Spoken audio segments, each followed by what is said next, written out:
എന്നിട്ടും കാരക്കുന്നിലെ ജമാഅത്ത് സുഹൃത്തുക്കൾ ഇപ്പോഴും പറയുന്നു, എവിടെ ഇബ്നു ബാസിന്റെ ഫത്വ, എവിടെ തീർപ്പ്? നിങ്ങളിത് കാണാത്തതിന് ഞങ്ങൾ എന്ത് ചെയ്യാൻ? നിങ്ങൾക്ക് ലോകം തിരിഞ്ഞില്ല, ഞങ്ങൾ എന്ത് ചെയ്യാൻ? നിങ്ങൾ പിണറായിയുടെ പിന്നാലെയാണ്, നിങ്ങൾ VS-ന്റെ പിന്നാലെയാണ്, നിങ്ങൾ മൈലമ്മയുടെ പിന്നാലെയാണ്, നിങ്ങൾ ലാഹാ ഗോപാലന്റെ പിന്നാലെയാണ്. നിങ്ങൾ ഇസ്ലാമിക ലോകത്തെ പറ്റി അറിഞ്ഞില്ല, ഇസ്ലാമിക ലോകത്തെ ചലനം നിങ്ങൾ അറിഞ്ഞില്ല, ഇസ്ലാമിക പണ്ഡിതന്മാരുടെ വിശദീകരണം അറിഞ്ഞില്ല. നിങ്ങൾ മൈലമ്മയുടെ പുറകെ, ലാഹാ ഗോപാലന്റെ ലേഖനത്തിന്റെ പുറകെ, ലാഹാ ഗോപാലന്റെ മുദ്രാവാക്യത്തിന്റെ പുറകെ, അതുപോലെ എക്സ്പ്രസ് ഹൈവേയെ കുറിച്ച് വാദിച്ചിട്ട് മാത്രമല്ല ജമാഅത്തെ ഇസ്ലാമിക്കാരൻ അവന് ദീൻ പഠിക്കാനുള്ള അവസരം പോലും നിഷേധിച്ചിട്ട് ജമാഅത്ത് നേതൃത്വം എന്താ ചെയ്യിച്ചുകൊണ്ടിരിക്കുന്നത്? എന്ത് ഇബ്നു ബാസ്, എന്ത് ഫത്വ, എന്ത് ലേഖനം, എന്ത് ഇസ്ലാമിക ചലനം, അതിനെവിടെ സമയം? എന്തായി പിന്നെ എന്തിനാ സമയം? കാഴ്ച ഇരകളിലേക്ക് ഫിലിം ഫെസ്റ്റിവലിന് ഇന്ന് തുടക്കം. നിങ്ങൾ മനസ്സിലാക്കേണ്ടതുണ്ട്, ഈ സാധുക്കളായ ജമാഅത്ത് സഹോദരങ്ങൾ ദീൻ വളർത്താൻ വേണ്ടി ചെയ്യുന്ന പ്രവർത്തനം കോഴിക്കോട് കാഴ്ച ഇരകളിലേക്കെന്ന ശീർഷകത്തിൽ സോൾഡാരിറ്റി നടത്തുന്ന ഫിലിം ഫെസ്റ്റിവൽ ഇന്ന് രാവിലെ 9:30 കല്ലായി റോഡിലെ മെട്രോ ടൂറിസ്റ്റ് ഹോം ഹാളിൽ തുടങ്ങും. നിങ്ങൾ മനസ്സിലാക്കണം, എന്താ ഫിലിം ഫെസ്റ്റിവൽ എന്ന് മാത്രമല്ല, ഉദ്ഘാടന ചിത്രമായി ചൈനീസ് ചിത്രമായ ലൂയി ഗെയ്ജൻ ബ്രാക്കറ്റിൽ ഗെറ്റ് ഹിം ഹോം. നമുക്ക് മനസ്സിലായിട്ടില്ല അതെന്താണ്. അപ്പോ ഉദ്ഘാടന ചിത്രമായി ചൈനീസ് ചിത്രമായ ലൂയി ഗെയ്ജൻ ബ്രാക്കറ്റിൽ ഗെറ്റ് ഹിം ഹോം പ്രദർശിപ്പിക്കും. തുടർന്ന് 11:30 മുതൽ ബാറ്റിൽ ഇൻ സീറ്റിൽ ബ്രാക്കറ്റിൽ USA അമേരിക്കൻ സിനിമ. നാട്ടിൽ പടയില്ലാതിട്ട് അമേരിക്കൻ സിനിമ. എവിടെ ജമാഅത്തെ ഇസ്ലാമിക്കാരാ? സാമ്രാജ്യത്വ വിരോധം നാടൊട്ടുക്കും നടന്ന് സാമ്രാജ്യത്വ വിരോധത്തിന്റെ പേരിൽ വോട്ട് പിരിക്കുന്നതിന് മുമ്പ് നീ കണ്ട സിനിമ, എവിടുന്ന് കൊണ്ടുവന്ന സിനിമ? American cinema.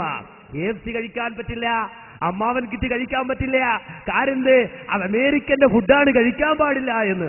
എന്നിട്ട് ഗ്ലാസ് അടച്ചിട്ടിരിക്കുന്ന വണ്ടി, ആ വണ്ടി ഇതാ KFC-യുടെ മുന്നിൽ നിർത്തിയിരിക്കുന്നു. ഒരു കുട്ടി അതിൽ നിന്ന് പുറത്തേക്ക് ഓടിപ്പോകുന്നു. അമ്മാവൻ ബക്കറ്റുമായി ഓടി മടങ്ങി വരികയാണ്. കുട്ടിയെ കണ്ട പരിചയം. അല്ല, ആരാണിത്? ഈ കുട്ടി എവിടെ പരിചയമുണ്ടല്ലോ, എന്റെ വാപ്പയെ നമുക്കറിയല്ലോ. അവസാനം കാറിൽ ആരാണ് നോക്കുമ്പോ കുവൈത്തിലെ ജമാഅത്തെ ഇസ്ലാമിയുടെ ഉന്നതനായ ഒരു നേതാവാണ് എന്ന് പറഞ്ഞാൽ, ഞാനിത് സൂചിപ്പിച്ചെന്തിനാണെന്ന് ചോദിച്ചാൽ, KFC അമേരിക്കന്റെ ഫുഡാണ്, അത് കഴിക്കാൻ പാടില്ല. എന്നാൽ ബാറ്റിൽ ഇൻ സീറ്റിൽ USA സിനിമ. തീർന്നില്ല. പിന്നെന്താണ്? തുടർന്ന് 11:30 മുതൽ പിന്നെ അത് കഴിഞ്ഞിട്ട് ഡച്ച് ഓഫ് മിദാസ്, സ്പാനിഷ് ചിത്രമായ സെൻട്രൽ സ്റ്റേഷൻ എന്നിവ പ്രദർശിപ്പിക്കും. സുബ്ഹാനല്ലാഹ്. പിന്നെ തുടർന്ന് 5 മണി മുതൽ നടക്കുന്ന മലയാള സിനിമയിലെ കീഴാളപ്രധാനങ്ങൾ. മനസ്സിലാക്കണോ? വലിയൊരു ചർച്ച, ഇന്നത്തെ മുസ്ലിം സമൂഹം നേരിടുന്ന വലിയൊരു ചർച്ച. എന്താ ചർച്ച? ഒരു പ്രശ്നമാണ്.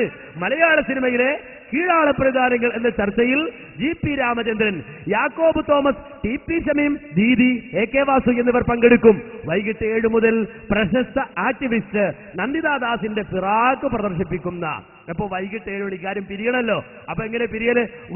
അന്നഹുൽ ഫിറാഖ്, അവസാനം ഫിറാഖാണ്. ആ ഫിറാഖ് പ്രദർശിപ്പിച്ച് പിരിയുന്ന. നിങ്ങൾ മനസ്സിലാക്കണോ? ഇങ്ങനെ സിനിമ കണ്ടിരുന്ന ജമാഅത്തെ ഇസ്ലാമിയുടെ പ്രവർത്തകരെ, നിങ്ങൾക്ക് എന്ത് ഇബ്നു ബാസ്, എന്ത് ഫത്വ, എന്ത് ലേഖനം? തീർന്നു? അതുകൊണ്ട് അവസാനിച്ചോ? ഇല്ല. സോളിഡാരിറ്റി ഫിലിം ഫെസ്റ്റിവൽ സമാപിച്ചു. 2 ദിവസമായി, നിങ്ങൾ ചിന്തിക്കണം, 2 ദിവസമായി കോഴിക്കോട് മെട്രോ ടവറിൽ നടന്നു വരുന്ന സോളിഡാരിറ്റിയുടെ ഫിലിം ഫെസ്റ്റിവൽ ഇന്നലെ സമാപിച്ചു. രാവിലെ 10 മണിക്ക് വിനോദ് രാജയുടെ മഹ്വാ മെമ്മറീസ് എന്ന ഡോക്യുമെന്ററി പ്രദർശനത്തോടെയാണ് ഇന്നലെ ഫെസ്റ്റിവൽ ആരംഭിച്ചത്. തുടർന്ന് സ്പെയിൻ ചിത്രമായി ഇന്നസെന്റ് വോൾസ് പ്രദർശിപ്പിച്ചു. ഉച്ചയ്ക്ക് ശേഷം നടന്ന മത്സര പ്രദർശനത്തിൽ ലഘുചിത്ര ഇനത്തിൽ ഹർഷദ് സംവിധാനം ചെയ്ത വാർ ഓൺ ടെറർ മികച്ച 1ാമത്തെ ചിത്രമായും ഫൈസൽ കോരങ്ങാടിന്റെ വഴിയെ 2ാമത്തെ ചിത്രമായും തെരഞ്ഞെടുത്തു. ഡോക്യുമെന്ററി വിഭാഗത്തിൽ മനോജ് കാരന്തൂരിന്റെ എന്റെ ഗ്രാമം, ഡോക്ടർ മുരളിയുടെ മാനുഷാത എന്നിവയും മികച്ച ചിത്രങ്ങളായി തെരഞ്ഞെടുത്തു. ഓപ്പൺ ഫോറത്തിൽ GP Ramachandran, doctor K Muhammad Najeeb, T Muhammad, Harshad, Faisal Korangad, Prajesh Kumar, doctor Murali എന്നിവർ സംസാരിച്ചു. വിജയികൾക്കുള്ള പുരസ്കാരങ്ങൾ സോളിഡാരിറ്റി സംസ്ഥാന പ്രസിഡന്റ് മുജീബ് റഹ്മാൻ വിതരണം ചെയ്തു. ജില്ലാ സെക്രട്ടറി റസാഖ് പാലേരി അധ്യക്ഷത വഹിച്ചു. പ്രശസ്ത ഫ്രഞ്ച് ചിത്രം ടൈം ഓഫ് ദ വോൾഫിന്റെ പ്രദർശനത്തോടെ ഫെസ്റ്റിവൽ സമാപിച്ചു. മഅദല്ലാഹ്, 2 ദിവസം സോളിഡാരിറ്റി പ്രവർത്തകർ ഇസ്ലാമിന്റെ സമ്പൂർണതയ്ക്ക് വേണ്ടി അതേ കുത്തിയിരുന്ന് സിനിമ കണ്ടു തീർത്തു. 2 ദിവസം അമേരിക്കൻ പടം. സുബ്ഹാനല്ലാഹ്, മാതാവൊക്കെ അവറത്ത് പറിച്ചിട്ട് ആ വസ്ത്രമൊക്കെ ധരിച്ചിട്ടാവുമല്ലോ ആ സിനിമയിലേക്ക് വരിക. ഇസ്ലാമിന്റെ സമ്പൂർണത പറഞ്ഞ് കടന്നു വന്നവരെ സിനിമയിൽ ഇസ്ലാം കുറഞ്ഞുപോയി. അതുകൊണ്ട് അവിടെ ഇസ്ലാം പൂർത്തിയാക്കാൻ പോയതാണ്. കാരണം സിനിമയിൽ നോക്കുമ്പോൾ ഇസ്ലാം കുറച്ച് കുറവുണ്ട്. കുറച്ച് കഴിഞ്ഞപ്പോഴോ കള്ളിൽ നോക്കിയപ്പോൾ അവിടെ ഇസ്ലാം ഇച്ചിരി കുറവുണ്ട്. അപ്പോൾ കള്ളിലും ഇസ്ലാം പൂർത്തിയാക്കാൻ പോയി. അത് വേറെ ഉണ്ട്. ഒക്കെ ഇൻഷാ അല്ലാഹ് വേണ്ടി വന്ന് നമുക്ക് വായിക്കാം. അപ്പോൾ കള്ളിൽ കുറഞ്ഞുപോയി, ഇസ്ലാം കള്ളിലില്ല, ഇസ്ലാം സിനിമയിലില്ല. അതുകൊണ്ട് ഇസ്ലാമിനെ പൂർത്തിയാക്കട്ടെ എന്ന് പറഞ്ഞ് പാവപ്പെട്ട യുവാക്കളെ കൊണ്ട് കയ്യൊപ്പിടിക്കാരെന്ന പേരിൽ വിളിച്ചു കൊണ്ടുപോയിട്ട് ഇസ്ലാമിക വിരുദ്ധമായ ആചാരങ്ങളിലേക്കും അനുഷ്ഠാനങ്ങളിലേക്കും സിദ്ധാന്തങ്ങളിലേക്കും വിളിച്ചു കൊണ്ടുപോയി മുസ്ലിം സമൂഹത്തിലെ യുവാക്കളുടെ ബുദ്ധി മരവിപ്പിച്ചിട്ട് അടിമപ്പണി ചെയ്യിക്കുന്ന ജമാഅത്തുകാരാ, ഈ സമുദായത്തെ ദ്രോഹിക്കുന്നത് നിങ്ങൾ അവസാനിപ്പിക്കണം. അത് ഈ സമൂഹത്തോട് ഉത്തരവാദിത്വ ബോധമുള്ള ഒരു സമൂഹത്തിന്റെ ഒരു പ്രസ്ഥാനത്തിന്റെ ആവശ്യമാണ്. ഇതൊക്കെ ദീനിന്റെ പേരില ഇവർ ചെയ്യുന്ന. ദീനിന് വേണ്ടിയിട്ട് സിനിമ ഉണ്ടാക്കുക, ദീനിന് വേണ്ടിയിട്ട് പ്രദർശനം നടത്തുക, എന്നിട്ട് അമേരിക്കൻ പടം കാണുക. ഞാൻ ചോദിക്കട്ടെ, 2 ദിവസം നിരന്തരമായി അമേരിക്കൻ പടം കണ്ടുകൊണ്ടിരിക്കുമ്പോ മലക്കുൽ മൗത്ത് വന്ന് നിന്റെ റൂഹിനെ പിടിച്ചിരുന്നെങ്കിൽ എന്തായിരിക്കും അവസ്ഥ? ജമാഅത്തുകാരാ, ജമാഅത്ത് നേതാവേ, തോൾഡാറ്റിയുടെ പ്രവർത്തകരെ, തോൾഡാറ്റിയുടെ നേതാക്കന്മാരെ മറുപടി പറയുമോ നിങ്ങൾ? 2 ദിവസം അമേരിക്കൻ പടം കണ്ടുകൊണ്ടിരിക്കുമ്പോ മലക്കുൽ മൗത്ത് വന്ന് നിന്റെ പ്രവർത്തകരെ വിളിച്ചു കൊണ്ടുപോയിരുന്നെങ്കിൽ എവിടെ നിന്നാണ് അള്ളാഹുവിലേക്ക് നിന്റെ ആ പ്രവർത്തകൻ മടങ്ങിച്ചെല്ലുക? ആ റൂഹ് എങ്ങനെ ഈ ലോകത്ത് നിന്ന് ഉയർത്തപ്പെടും? ചിന്തിച്ചോ നീ? ആലോചിച്ചോ നീ? കയ്യൊപ്പിടിക്കണത്രേ മുസ്ലിം സമുദായത്തിലെ ചെറുപ്പക്കാരെ കൊണ്ട് സർവ്വത്തോന്നിവാസത്തിലും കയ്യൊപ്പിടിക്കാൻ ഇറങ്ങിത്തിരിച്ച തോൾഡാർച്ചിക്കാരെ ഈ പണി അവസാനിപ്പിക്കണം എന്ന് പറയാനാണ് ഈ മുഖാമുഖം. ഇനി അതല്ല, നിങ്ങൾക്ക് എന്തെങ്കിലും ന്യായം പറയാനുണ്ടെങ്കിൽ, ഏതെങ്കിലും ന്യായം നിരത്താനുണ്ടെങ്കിൽ, ഇസ്ലാമിന്റേതായ ഏതെങ്കിലും മാനദണ്ഡത്തിൽ ഈ തോന്നിവാസത്തെ ന്യായീകരിക്കാൻ കഴിയുമെങ്കിൽ അതിനുള്ള തെളിവ് കൊണ്ടുവാ. ഹാത്തു ബുർഹാനക്കും, അതേ തെളിവ് കൊണ്ടുവാ. നിങ്ങൾക്കുള്ള തെളിവെന്താ? ഈ തോന്നിവാസത്തിന് ഇസ്ലാമിന്റെ മേലങ്കി ചാർത്താൻ എന്ത് തെളിവാണ് നിങ്ങളുടെ കയ്യിലുള്ളത്? കൊണ്ടുവന്ന് സമർപ്പിക്കൂ. ഞങ്ങളിവിടെയുണ്ട് കൃത്യമായി കാര്യങ്ങൾ വിശദീകരിച്ചു തരാൻ. അപ്പോ സിനിമാ പ്രദർശനം, അതുപോലെ തന്നെ അരീക്കോട് വെച്ചിലെ പാറയിലാണ് പോയിട്ട് ചെത്തുകള്ളല്ല അവിടെ കൊടുക്കുന്നത്, പൊടിക്കള്ളാണ്.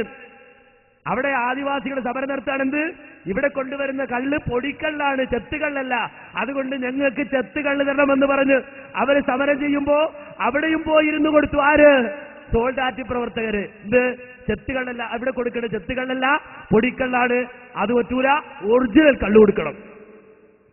ഇല്ലേ? മാതൃഭൂമിയിലൊന്ന് വാർത്തയല്ലേ? എന്തിനാണ് ഈ ചെറുപ്പക്കാർ, ഈ സമൂഹത്തിലെ ചെറുപ്പക്കാരെ ഈ രൂപത്തിൽ നിങ്ങൾ ഉപദ്രവിക്കുന്നത്?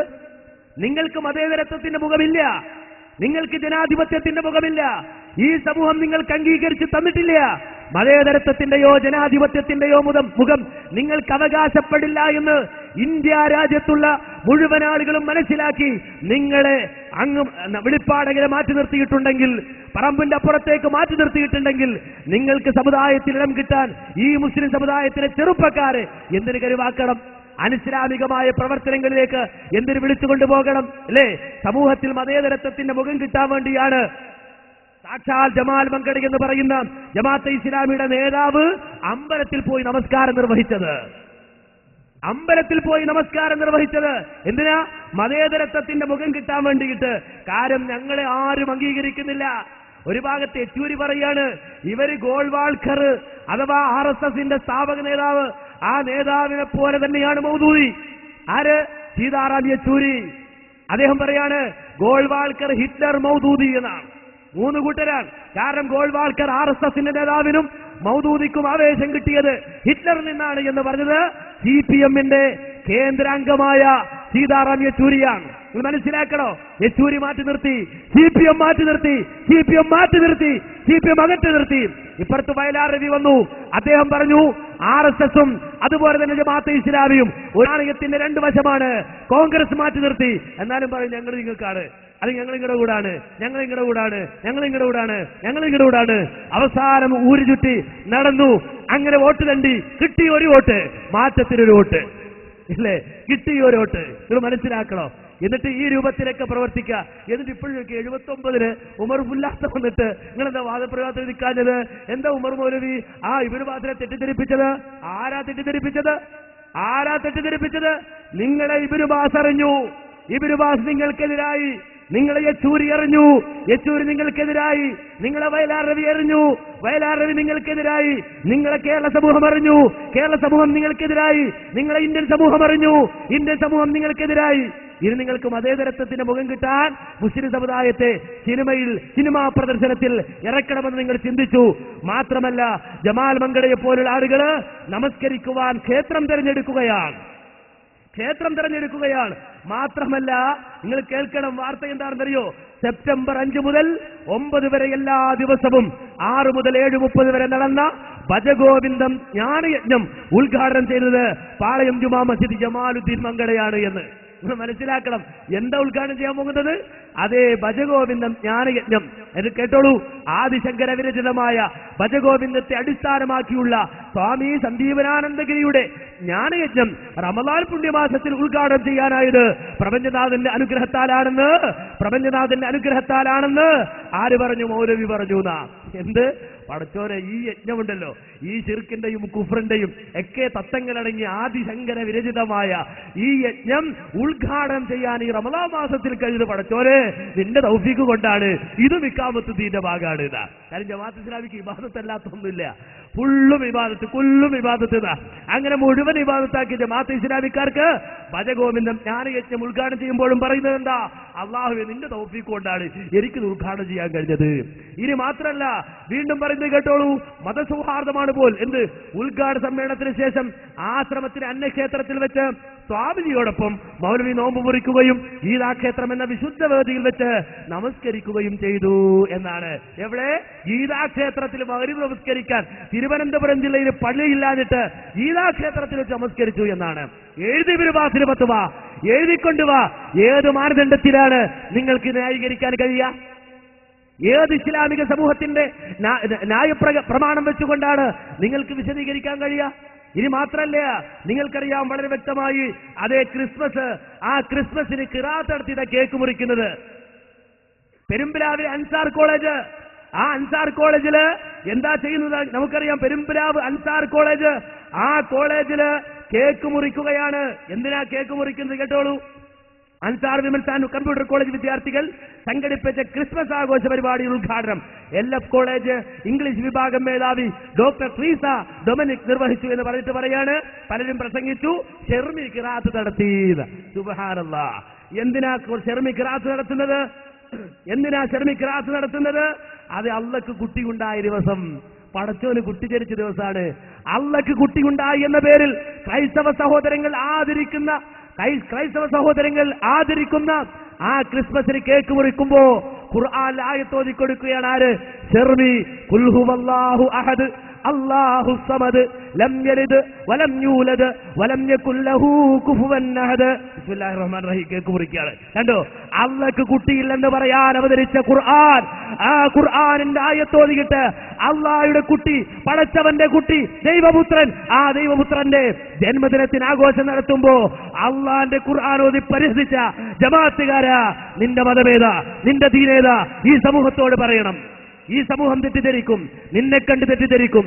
നീ മതേതരത്വത്തിന്റെ മുഖമുണ്ടാക്കാൻ, ഇവിടെ ജനാധിപത്യത്തിന്റെ മേലങ്കി കിട്ടാൻ വേണ്ടി നടത്തുന്ന ഈ കപടനാട്യം ഇസ്ലാമിക സമൂഹത്തെ തെറ്റിദ്ധരിപ്പിക്കുന്നു. അതുകൊണ്ട് പറയണം, ഏത് ആദർശമാണ്, ഏത് ഇസ്ലാമാണ് നിങ്ങൾ പറയുന്നത്? ഇനി ഇതിന് ഇബ്നു ബാസിന്റെ ഫത്വ വേണോ നിങ്ങൾക്ക്? കഴിഞ്ഞ ക്രിസ്മസിനാണ് കൊച്ചിയില് ക്രിസ്മസ് പുടവ വിതരണം ചെയ്തത് ജമാഅത്തുകാരൻ, ഇല്ലേ? ക്രിസ്മസ് പുടവ വിതരണം, അള്ളക്ക് കുട്ടിയുണ്ടായ സന്തോഷം. എന്നാൽ മുസ്ലിം സമൂഹം ഇത് അംഗീകരിക്കുമോ? ഇല്ല. ഖുർആൻ ശക്തമായി എതിർത്തു.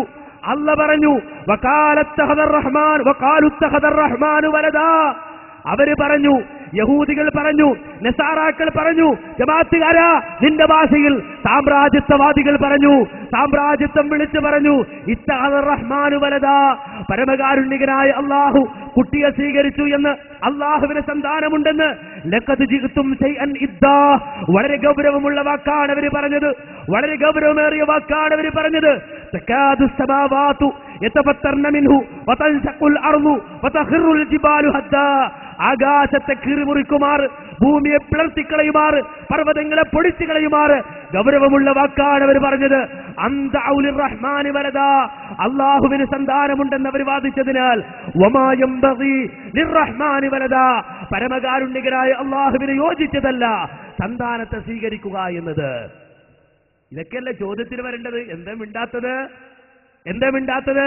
ഒരു അൽമുർഷിദും അതുപോലെ ഇബ്നു ബാസും ഒരു ഫുല്ലാത്തയൊക്കെ പറഞ്ഞു പോയാൽ ഞങ്ങളുടെ ഇത്തരത്തിലുള്ള മുഖം അതിങ്ങനെ ആളുകൾ അറിയാതെ പോകുമെന്ന് ഏതെങ്കിലും നേതാവ് കുശലം പറഞ്ഞു തന്നിട്ടുണ്ടെങ്കിൽ മന്റെ സഹോദരങ്ങളെ അത് ശരിയാവുകയില്ല. ഇതൊക്കെ ജമാഅത്തെ ഇസ്ലാമിയുടെ കുതന്ത്രങ്ങളല്ലേ? ഇങ്ങനെ പറയുന്ന ഒരു സമൂഹം, ഇങ്ങനെ ഒരു സമൂഹത്തെ വളർത്തിക്കൊണ്ടുവരുമ്പോ നിങ്ങൾ മനസ്സിലാക്കണം, ഇസ്ലാമിന്റെ അടിസ്ഥാന തത്വങ്ങളിൽ നിന്ന് തന്നെ ജമാഅത്തെ ഇസ്ലാമി പുറത്തേക്ക് പോകുമ്പോൾ അരുത് എന്ന് പറയൽ ഞങ്ങളുടെ ബാധ്യതയാണ്. നിങ്ങൾ എന്തിനു പറയുന്നു ഇങ്ങനെ ചില ചിന്തിച്ചേക്കാം, ഇങ്ങനെയൊക്കെ നിങ്ങൾ എന്തിനു പറയുന്നു എന്ന് ചില ആലോചിച്ചേക്കാം. ഇത് ഞങ്ങളുടെ ഉത്തരവാദിത്തമാണ്. എന്തിനു വേണ്ടി? മഅ്ദിറത്തൻ ഇലാ റബ്ബി, മഅ്ദിറത്തൻ ഇലാ റബ്ബി, മഅ്ദിറത്തൻ ഇലാ റബ്ബി. ഞങ്ങളുടെ റബ്ബ് അവന്റെ മുന്നിൽ ഒഴിവ് കഴിവ് പറയാൻ. അല്ലാഹുവേ, ഞങ്ങളുടെ ജീവിതത്തിന്റെ ഓരത്ത് വെച്ച് ജമാഅത്ത് സുഹൃത്തുക്കളെ കണ്ടുമുട്ടി, സോൾഡാറ്റിയുടെ പ്രവർത്തകരെ കണ്ടുമുട്ടി, മൗദൂദിയുടെ പിഴച്ച വാദങ്ങൾ തലയിലേറ്റി അതേ യഥാർത്ഥ മാർഗം കാണാതെ ജീവിച്ചു പോയ ഒരു സമൂഹത്തെ കണ്ടുമുട്ടി അവരോട് ഞങ്ങൾ ഇത് പറഞ്ഞു കൊടുത്തിട്ടുണ്ട് എന്ന് അള്ളാഹുവിനോട് ഒഴിവ് കഴിവ് പറയാൻ അതിനുവേണ്ടിയാണ് ഈ ഓർമ്മിപ്പിക്കുന്നത്. അതുകൊണ്ട് തന്നെ മുജാഹിദ് പ്രസ്ഥാനത്തെ സംബന്ധിച്ചിടത്തോളം അവരുടെ നിലപാടുകൾ വ്യക്തമാണ്. അത് ലോകത്ത് പ്രവാചകന്മാർ പറഞ്ഞതും പഠിപ്പിച്ചതുമാണ്. അതുപോലെ ലോകത്ത് ഇബ്നു ബാസ് അടക്കമുള്ള സലഫി പണ്ഡിതന്മാർ അംഗീകരിച്ചതാണ്. അതുമാത്രമല്ല, അവർ പരസ്യമായി പ്രഖ്യാപിച്ചതാണ്. 1979 കരാർ അത് പാലിച്ചിട്ടുള്ളതുമാണ്. എന്നാൽ ജമാഅത്തെ ഇസ്ലാമിയെ സംബന്ധിച്ചിടത്തോളം കരാർ ലംഘിച്ചവരാണവർ എന്ന് മാത്രമല്ല, ഇസ്ലാമിക സമൂഹത്തിന് ഒരിക്കലും യോജിക്കാൻ കഴിയാത്ത നിലപാടുകളുമായി മുന്നോട്ട് പോകുന്നവരാണവർ എന്നുകൂടി ഞാൻ ഓർമ്മിപ്പിക്കുകയാണ്. സുഹൃത്ത് ഇത്തരം ചോദ്യങ്ങൾ ചോദിക്കുന്നത് വളരെ സ്വാഗതാർഹമാണ്. അതോടൊപ്പം കാര്യങ്ങൾ പറയുന്നത് സുഹൃത്ത് ശ്രദ്ധിക്കും എന്ന് ഞങ്ങൾ കരുതുന്നു. ഇല്ലെങ്കിൽ മറ്റുള്ളവർക്കും ഉപകാരപ്പെടുമല്ലോ. കഴിഞ്ഞ ചോദ്യത്തിന്റെ മർമ്മം ഇത് ഇബ്നു ബാസിന്റെ മുമ്പിൽ വെച്ച് തീരുമാനിക്കാന്ന് പറഞ്ഞിട്ട് അതൊന്നും ചെയ്യാതെ പിന്നെ ഓരോന്ന് എഴുതി അയച്ചിട്ട് അതിന് വന്ന മറുപടി ഇവിടെ വായിച്ചത് കാര്യമുണ്ടോന്നാണ്. രണ്ട് കാര്യങ്ങൾ, ഒരുപാട് ഫത്വകളുണ്ട്, പക്ഷെ രണ്ടെണ്ണം ഇവിടെ പറഞ്ഞു. നിങ്ങൾ മനസ്സിലാക്കേണ്ടത്, ഇവിടെ പുളിക്കൽ മുജാഹിദ് സമ്മേളനം നടക്കുന്നത് നേരത്തെ പറഞ്ഞതുപോലെ 1979 എന്ന് പറഞ്ഞാൽ 33 വർഷം മുമ്പാണ്. അതിന്റെ 7 വർഷം മുമ്പ് പുളിക്കൽ സമ്മേളനം നടക്കുന്നതിന്റെ 7 വർഷം മുമ്പ് മൗലാന മൗദൂദിയാണ് ഇബ്നു ബാസിന് ഹിജറ 1392 2/4/1392 കത്തെഴുതുന്നത്. ആ കത്തിനാണ് ഇബ്നു ബാസ് ഫത്വ, അദ്ദേഹത്തിന്റെ വാദം ശരിയല്ലെന്ന് നേരത്തെ ഇവിടെ വായിച്ചു കേൾപ്പിച്ച ആ ഫത്വയിലൂടെ വളരെ വ്യക്തമായി പറഞ്ഞിട്ടുള്ളത്. ഒന്ന്, അപ്പൊ ഇവിടുന്ന് ഇബ്നു ബാസിന്റെ മുമ്പിലേക്ക് എഴുതാം എന്ന് പറഞ്ഞത് എഴുതി ഉമർ മൗലവി എഴുതി അയക്കുന്നത് 79 ഈ സമ്മേളനത്തിന്റെ ശേഷമാണ്. അതിനുള്ള മറുപടിയാണ് അല്ലാമ ഉമർ അഹ്മദ് മലൈബാരി എഴുതി അയച്ച 3 കക്ഷിയുടെ ലാ ഇലാഹ ഇല്ലല്ലാഹയെ സംബന്ധിച്ച വിശ്വാസത്തെ സംബന്ധിച്ച് 3 കക്ഷിയുടെ വാദങ്ങൾ ഞാൻ വായിച്ചു നോക്കി. വസ്സവാബു മാ ഖാല ഫളീലതുഹു, ഉമർ മൗലവി പറഞ്ഞതാണ് ശരി എന്ന് പറഞ്ഞിട്ട് ആ ശരിയെ ന്യായീകരിച്ചുകൊണ്ട് സമർത്ഥിച്ചുകൊണ്ട് അദ്ദേഹം പറഞ്ഞത്. അപ്പോ നിങ്ങൾ ഇങ്ങനെ എവിടുന്നെങ്കിലും കേട്ടതാണെങ്കിലും ഏത് നിലക്കാണെങ്കിലും ഇങ്ങനെ ചോദിക്കുന്നത് നല്ലതാണ്. കാരണം കേൾക്കുന്നവർക്ക് തെറ്റിദ്ധാരണ തിരുത്താമല്ലോ. ഉമർ മൗലവി ഇവിടുന്ന് ഇങ്ങനെ ഒരു കരാറൊക്കെ പറഞ്ഞ് എന്നിട്ട് ആ കരാറിൽ ഒന്നും പാലിക്കാതെ ഉമർ മൗലവി അവിടുന്ന് പോയി അതിന്റെ ഒരു കോപ്പി ഇങ്ങോട്ട് കൊടുക്കണം അങ്ങോട്ട് കൊടുക്കണം എന്ന് പറഞ്ഞാൽ അതിന്റെ വിശദം ഇവിടെ വായിച്ചു കഴിഞ്ഞു. പക്ഷെ മൗലവി അത് പൂർത്തിയാക്കി. ആ സമ്മേളനം നടക്കുന്നതിന്റെ 7 കൊല്ലം മുമ്പ് ജമാഅത്തെ ഇസ്ലാമി ഇബാദത്തിന് നൽകിയിട്ടുള്ള അർത്ഥം തെറ്റാണ് എന്ന് ഷെയ്ഖ് ഇബ്നു ബാസ് റഹിമഹുല്ലാ അദ്ദേഹം എഴുതുകയും അതിന്റെ കോപ്പി മൗദൂദിക്ക് അയച്ചു കൊടുക്കുകയും അത് അദ്ദേഹത്തിന്റെ ഫത്താവയിൽ പ്രസിദ്ധീകരിക്കുകയും ലോകത്തോടത് വായിക്കാൻ ആവശ്യപ്പെടുകയും ചെയ്തിട്ടുണ്ട്. കേരളത്തിൽ വെച്ചുണ്ടായ തർക്കത്തോടനുബന്ധിച്ച് ഫുല്ലാത്തയും ഫുന്ദുഹുമൊക്കെ പറഞ്ഞതിന്റെ അടിസ്ഥാനത്തിൽ ഉമർ മൗലവി പൂർത്തിയാക്കി എഴുതി അയച്ചു. ആ അയച്ചത് ഉമർ മൗലവിയുടെ വാദം, സലഫികളുടെ വാദം അതാണ് ശരിയെന്ന് ഷെയ്ഖ് ഇബ്നു ബാസ് സമർത്ഥിച്ചു. ഇത് കൊല്ലവും കാലവും നോക്കാതെയല്ല ഞങ്ങൾ പറയുന്നത്. പക്ഷേ നിങ്ങൾ ചോദ്യം ചോദിക്കുമ്പോൾ അതൊക്കെ ഇതൊന്നും ചെയ്യാതെ പിന്നെ നിങ്ങൾ എഴുതി അയച്ചിട്ട് ഓരോ മറുപടി വാങ്ങിയിട്ട് ഇവിടെ പറഞ്ഞിട്ട് കാര്യമുണ്ടോ എന്നുള്ള ഒരു മട്ടിൽ പറയുന്നത് ശരിയല്ല എന്ന് പറയാനാണ് ഞാനിത് സൂചിപ്പിച്ചത്. എന്തായിരുന്നാലും ചോദ്യകർത്താവിനോട് ഞങ്ങൾക്ക് ബഹുമാനമുണ്ട്. ഇത്തരം കാര്യങ്ങൾ സ്വന്തം മനസ്സിലുള്ളതാണെങ്കിലും അല്ലെങ്കിലും വേറെ ആര് പറഞ്ഞിട്ടാണെങ്കിലും അല്ലെങ്കിലും ജനങ്ങൾക്ക് കാര്യങ്ങൾ മനസ്സിലാക്കാമല്ലോ.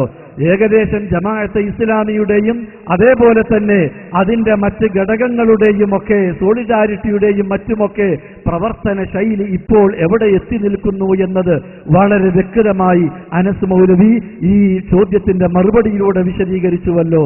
ഞാൻ നിർത്തുന്നു. അസ്സലാം. കുറ്റം പറയരുതല്ലോ. ജമാഅത്തെ ഇസ്ലാമിക്ക് സിനിമയോട് ഭയങ്കര വിരോധമാണ്. തകർന്നുകൊണ്ടിരിക്കുന്ന മാർക്സിസമല്ല, വളർന്നുകൊണ്ടിരിക്കുന്ന ഫാസിസമാണ് മുഖ്യശത്രു എന്ന പോയിന്റുമായി ജമാഅത്ത് തെരഞ്ഞെടുപ്പ് പിൻബലം നൽകിയ കഥ നിങ്ങൾക്ക് ഓർമ്മയുണ്ടാകും. ഇന്ത്യ രാജ്യത്ത് എവിടെയൊക്കെ താമര വിരിഞ്ഞുവോ, എവിടെയൊക്കെ താമര ചിത്രം പ്രത്യക്ഷപ്പെട്ടോ അവിടെയൊന്നും ജമാഅത്ത് അതിനെതിരെ സംസാരിച്ചില്ല, പ്രസംഗിച്ചില്ല, എഴുതിയില്ല. എവിടെ കേരളത്തിൽ 2 സ്ഥലത്ത് താമര വിരിഞ്ഞില്ല അവിടെ BJP മത്സരിച്ചില്ല.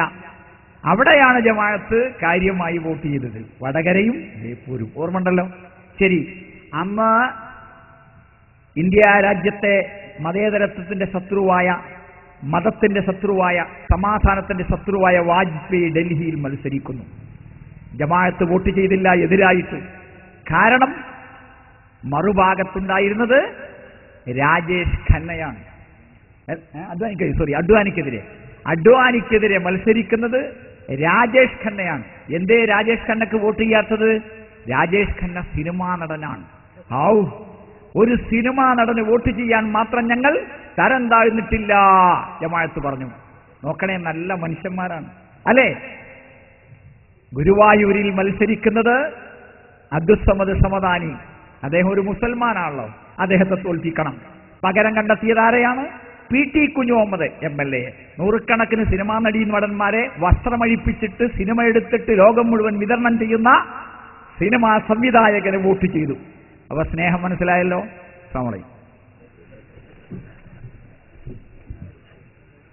സഹോദരങ്ങളെ, ഒരു ചോദ്യത്തിനു കൂടി അവസരം നൽകുന്നു. കൃത്യം 10 മണിക്ക് നമ്മുടെ പ്രോഗ്രാം അവസാനിക്കേണ്ടതുണ്ട്. വേഗം ഒരു ചോദ്യം ചോദിക്കാവുന്നതാണ്.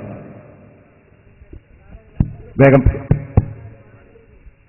ചോദ്യം വളരെ സംക്ഷിപ്തമായിട്ട് വേഗം ചോദിക്കുക. സുഹൃത്തുക്കളെ, ഇപ്പോൾ ഇവിടെ നൽകിയ ഒരു ചോദ്യവും ഒരു മറുപടിയും മനുഷ്യരെ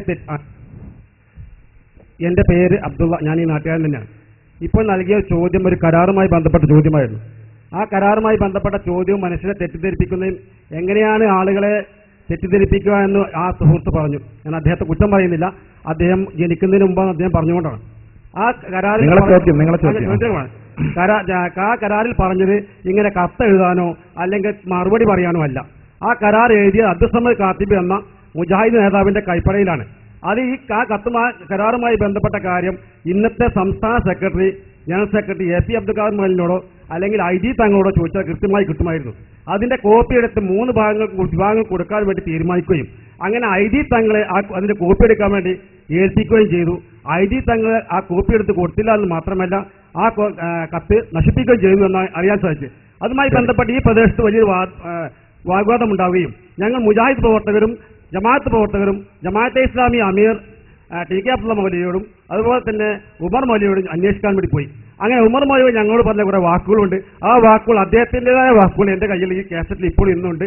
1981 അദ്ദേഹം പറഞ്ഞതാണ്, നിങ്ങൾക്ക് ആർക്ക് വേണമെങ്കിൽ പരിശോധിക്കാം, ഇതിപ്പോൾ കാസറ്റാണ്, ഇപ്പൊ തരില്ല, നിങ്ങൾക്ക് വേണമെങ്കിൽ ആർക്ക് പരിശോധിക്കാൻ തരാവുന്നതാണ്. അദ്ദേഹം തീർച്ചയായും പറയും. ഞാൻ പറയട്ടെ, ഒന്ന് വേണ്ടേ, അദ്ദേഹം തീർത്ത് പറയുന്നുണ്ട് ആ കരാർ നടപ്പാക്കാൻ എന്റെ സുഹൃത്തുക്കൾ എന്നെ സമ്മതിച്ചില്ല. അദ്ദേഹം ഒരു വാക്കുകൊണ്ട് പറയും, ആ വാക്ക് എനിക്ക് ഇവിടെ ഉദ്ധരിക്കാൻ കഴിയില്ല. ഐദി തങ്ങളെ ആ കരാർ നശിപ്പിച്ചു, അവൻ എനിക്ക് പോലും അത് തന്നില്ല, എന്നെ അവർ പറ്റിച്ചു, എന്റെ സഹോദരങ്ങൾ എന്നെ പറ്റിച്ചു. ഇതിൽ പറയുന്നുണ്ട്, നിങ്ങൾക്ക് വേണമെങ്കിൽ ആർക്കും പരിശോധിക്കാം, നിങ്ങൾ വിശദീകരിക്കേണ്ടതാണ്. ഇവിടെ മുജാഹിദ് പ്രസ്ഥാനവും ജമാഅത്തെ ഇസ്ലാമി പ്രസ്ഥാനവും തമ്മിലുള്ള ഏതെങ്കിലും കരാറിനെ കുറിച്ചല്ല സുഹൃത്ത് സംസാരിച്ചത്. ഒരു വ്യക്തി എന്ന നിലയിലുള്ള കരാർ, പ്രസ്ഥാനം അതും അദ്ദേഹം മരണപ്പെട്ടുപോയി. പ്രസ്ഥാനവുമായി ബന്ധപ്പെട്ട മുജാഹിദ് പ്രസ്ഥാനവും ജമാഅത്തെ ഇസ്ലാമിയും പ്രത്യേകിച്ചും ഒരു സമ്മേളനം നടക്കുന്ന സാഹചര്യത്തിൽ ഇപ്പോൾ അല്ല നമ്മളൊരു സംവാദത്തിന് തുനിയേണ്ടത്. ഇൻഷാ അല്ലാഹ് സമ്മേളനം കഴിഞ്ഞിരിക്കണം. ആ സമയത്തൊരു കുതന്ത്രം ഒപ്പിച്ച് ഒരു സംവാദത്തിന്റെ രംഗം സൃഷ്ടിക്കാൻ നേരത്തെ ഫൈസൽ അവാർഡ് കൊടുക്കുന്ന ആ ഒരു കുതന്ത്രമുണ്ടല്ലോ, ആ ഒരു രീതിയിൽ ഉമർ ഫുല്ലാത്ത എന്ന മഹാപണ്ഡിതന്റെ അടുത്തെത്തിച്ച് അത്തരം കാര്യങ്ങൾ വേറെ തന്നെ നമുക്ക് സംസാരിക്കേണ്ടതാണ്. അതിന് വ്യക്തമായ ന്യായീകരണങ്ങളും പറയാനുണ്ട്. ഏതായിരുന്നാലും ഉമർ മൗലവി എന്ന വ്യക്തിയാണല്ലോ കടന്നു വന്നത്, അദ്ദേഹം അത് പാലിച്ചു എന്ന സത്യമാണ് ഞങ്ങൾ ബോധ്യപ്പെടുത്തിയത്. മുജാഹിദ് പ്രസ്ഥാനം നിങ്ങളോട് അന്ന് കരാറിന് തയ്യാറായിട്ടില്ല. അത് ജമാഅത്തെ ഇസ്ലാമിയോട് കരാറിന് വല്ല പ്രയാസമോ തടസ്സമോ ഉണ്ടായിട്ടല്ല. അന്നേരം ഞങ്ങൾ പുളിക്കലിൽ സമ്മേളനം നടത്തുന്ന തിരക്കിലാണ്. അതിനിടയ്ക്കൊരു പുട്ടുകച്ചവടം നടത്താനുള്ള നിങ്ങളുടെ ശ്രമമുണ്ടല്ലോ, അത് സാവകാശം നമുക്ക് ഈ സമ്മേളനം കഴിഞ്ഞിട്ട് ശ്രദ്ധിക്കാം. മുജാഹിദ് പ്രസ്ഥാനവും ജമാഅത്തെ ഇസ്ലാമിയും തമ്മിൽ അങ്ങനെയാണ്. എന്നാൽ ഉമർ മൗലവി എന്ന വ്യക്തി ഞാൻ തയ്യാറായി. അദ്ദേഹത്തോട് പ്രസ്ഥാനം ആവശ്യപ്പെടാഞ്ഞിട്ട് പോലും ജമിയത്ത് ഉലമയുടെ പ്രസിഡന്റ് എന്ന ഒരു സ്ഥാനത്തിരുന്നു കൊണ്ട് ഇനി ഞാൻ അങ്ങനെ ഒരു കരാറിന് ഏർപ്പെട്ടാൽ അത് സംഘടനയ്ക്ക് വല്ല പ്രയാസവും ഉണ്ടാകുമെങ്കിൽ ഞാൻ വേണമെങ്കിൽ ആ സ്ഥാനത്ത് നിന്ന് രാജിവെച്ചിട്ട് വ്യക്തിപരമായി തയ്യാറാണ്. വ്യക്തിപരമായ ഒരു സത്യസന്ധത അദ്ദേഹം പുലർത്തിയെന്നും അദ്ദേഹമാണല്ലോ കരാറിൽ ഏർപ്പെട്ടത്, അത് പൂർത്തീകരിച്ചു എന്നും എന്നിട്ട് അതിന് ശൈഖ് ഇബ്നു ബാസ് മറുപടി പറഞ്ഞുവെന്നും ഇനി അവിടെ ഇരിക്കട്ടെ. ഏതായാലും ഈ ചർച്ചയ്ക്ക് നിദാനമായ ചില വിഷയങ്ങളില്ലേ? ഒന്ന് ഇബാദത്ത്, അതിന്റെ അർത്ഥപ്രശ്നങ്ങൾ, അത് ആശയവ്യത്യാസം. ജമാഅത്തെ ഇസ്ലാമി പറയുന്ന ആശയം, മുജാഹിദ് പ്രസ്ഥാനം ഉയർത്തിപ്പിടിക്കുന്ന ആശയം, ആ ആശയത്തിൽ ശൈഖ് ഇബ്നു ബാസിന്റെ നിലപാട് സ്വീകരിക്കാമെന്ന് രണ്ടു കൂട്ടരും ഉമർ ഫുല്ലാത്തയുടെ മുന്നിൽ സമ്മതിച്ചതല്ലേ? സാങ്കേതികമായ കാര്യങ്ങൾ അവിടെ നിൽക്കട്ടെ. ഉമർ മൗലവി അത് അയച്ചു കൊടുത്തു. ഇബ്നു ബാസിന്റെ വീക്ഷണം, മൗദൂദിയുടെ വീക്ഷണത്തെക്കുറിച്ച് വിശദമായി ഇവിടെ വായിച്ചു കേൾപ്പിച്ചു. ഇനിയും വായിക്കണം ഇൻഷാ അല്ലാഹ്. ഇന്ന് മാത്രമല്ല, ഇനിയും നമുക്ക് അവസരമുണ്ടല്ലോ. അതല്ല, ചർച്ച ഇവിടെ വേണോ, കാരക്കുന്നിൽ വേണോ? ഷെയ്ഖ് മുഹമ്മദ് കാരക്കുന്ന് തയ്യാറാണോ? ഇൻഷാ അല്ലാഹ് ഇവിടെ വെച്ച് ആ വിഷയം അവസാനിച്ചു പോയോ? അതുകൊണ്ട് തന്നെ ആ ഒരു സമ്മേളന ഘട്ടത്തിൽ അതിന്റെ വിശദാംശങ്ങൾ പൊതുജനങ്ങൾക്ക് അറിഞ്ഞുകൂടാത്ത പല കാര്യങ്ങളും ആശയക്കുഴപ്പമുണ്ടാക്കാൻ അങ്ങനെ അറിയാം, ഇങ്ങനെ ആയിരിക്കാം, അവരോട് ചോദിക്കാം, ഇവരോട് ചോദിക്കാം, ഈ സമസ്തക്കാരായ കാന്തരപുരം വിഭാഗത്തിന്റെ നിലവാരം പോലും ഇല്ലല്ലോ എന്ന് പറഞ്ഞത് വെറുതെയല്ല. നിങ്ങൾ വിഷയം പറയൂ. എന്തായിരുന്നു ഷെയ്ഖ് ഉമർ ഫുല്ലാത്തയുടെ വിഷയം ചർച്ച ചെയ്തത്? ഉമർ മൗലവിയാണല്ലോ പങ്കെടുത്തത്. അദ്ദേഹം എഴുതിയ വരികളാ വായിച്ചു കേൾപ്പിച്ചത് അല്ലേ? നിങ്ങൾ ഇവിടെ 20 ചോദ്യം ചോദിച്ചു. ഞങ്ങൾ കഴിഞ്ഞ പരിപാടിക്ക് പോയപ്പോൾ 30 ഉണ്ട്. അതിന് മുമ്പ് ഒരു സ്ഥലത്ത് പോയപ്പോൾ 44 ഉണ്ട്. എവിടേക്കായി ഈ ചോദ്യങ്ങളൊക്കെ പോയത്? ചില ചോദ്യങ്ങൾ ഇപ്പൊ കാണാനില്ല. എവിടെ പോയി? കാരണം ഞങ്ങൾക്കറിയാം. നോക്കൂ, ഇത് ഒരു ചോദ്യം ഞാൻ വിശദീകരിക്കുന്നില്ല. ഒന്നാമത്തെ ചോദ്യം, അനുസരണം അടിമവേല ചെയ്യൽ തുടങ്ങിയ അർത്ഥം അമാനി മൗലവി കൊടുത്തിട്ടുണ്ട്. ഉമർ മൗലവി പറയുന്നു ഇബാദത്തിന് അനുസരണം എന്ന അർത്ഥമില്ലെന്ന്. ഇതിൽ ആരാ നിങ്ങളെ നേതാവ് എന്ന അർത്ഥത്തിൽ ആ ചോദ്യം. സത്യത്തിൽ ഇത് രണ്ടും വല്ല വൈരുദ്ധ്യവുമുണ്ടോ? അമാനി മൗലവി 3 അർത്ഥമാണോ കൊടുത്തത്? അല്ല. അമാനി മൗലവി 7, 8, 11 അർത്ഥങ്ങൾ ആ പല ഘട്ടങ്ങളിലായി ഈ പദത്തിന് വിശദീകരിച്ചിട്ടുണ്ട്. എന്നാൽ മൗദൂദി പറഞ്ഞത് ഒരു വിചിത്രവാദമാണ്. ഒരു പദത്തിന് വ്യത്യസ്ത അർത്ഥങ്ങളുണ്ടെങ്കിൽ ആ അർത്ഥങ്ങളെല്ലാം ഒരിടത്ത് ഒരുമിച്ച് പറയണം. ഷെയ്ഖ് മുഹമ്മദ് കാരക്കുന്ന് സാഹിബ് സ്കൂളിന്റെ ഉദാഹരണമാ പറയാറുള്ളത്. സ്കൂളെന്ന് പറഞ്ഞാൽ കെട്ടിടമാണോ, സ്കൂളെന്ന് പറഞ്ഞാൽ വിദ്യാർത്ഥികളാണോ എന്നിങ്ങനെ മുശബ്ബഹ് ബിഹി തമ്മിൽ യോജിപ്പില്ലാത്ത ഉദാഹരണങ്ങൾ അദ്ദേഹം പലപ്പോഴായി പ്രസംഗിച്ച് പരിഹാസ്യനാകാറുണ്ട് ആ വിഷയത്തിൽ. ഞാൻ അതല്ല ഇവിടെ പറയുന്നത്. എന്നാൽ ഭാഷാപരമായി ഇബാദത്ത് എന്ന പദത്തിന് എത്ര അർത്ഥമുണ്ടാകട്ടെ, ഭാഷാപരമായി ഇബാദത്തിന് അനുസരണം എന്ന അർത്ഥമില്ല എന്ന വാദം ഉമർ മൗലവി ഒരിക്കൽ പോലും പറഞ്ഞിട്ടില്ല. മുജാഹിദ് പ്രസ്ഥാനം പറഞ്ഞിട്ടില്ല. പദത്തിന് പല അർത്ഥങ്ങളുണ്ടാകാം. സൗം എന്ന വാക്കിന് മിണ്ടാതിരിക്കുക എന്നൊരർത്ഥമുണ്ട്, വേറെയും അർത്ഥങ്ങളുണ്ട്. പക്ഷേ ഒരാൾ നോമ്പ് നോൽക്കണമെന്ന് പറഞ്ഞാൽ അയാൾ രാവിലെ മുതൽ വൈകുന്നേരം വരെ മിണ്ടാതിരിക്കണമെന്ന് കിട്ടുമോ? ഭാഷയിൽ അങ്ങനെ ഒരു അർത്ഥമുണ്ട്. അതുകൊണ്ട് നോമ്പ് ശരിയാകണമെങ്കിൽ മിണ്ടാതിരിക്കുക കൂടി വേണം, എന്നാലേ നോമ്പ് ശരിയാകൂ എന്നൊരു മൗദൂദി ഒന്ന് വാദിച്ചാൽ എങ്ങനെ ഉണ്ടാകും? അദ്ദേഹം അങ്ങനെ വാദിച്ചു എന്നല്ല.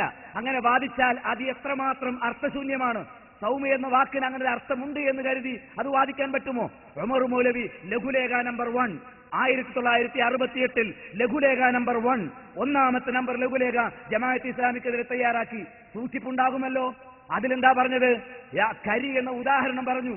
കരി എന്ന പദത്തിന് കലപ്പ എന്ന അർത്ഥമുണ്ട്, ആന എന്ന അർത്ഥമുണ്ട്, അതേപോലെ ഉമിക്കരി എന്ന അർത്ഥമുണ്ട്.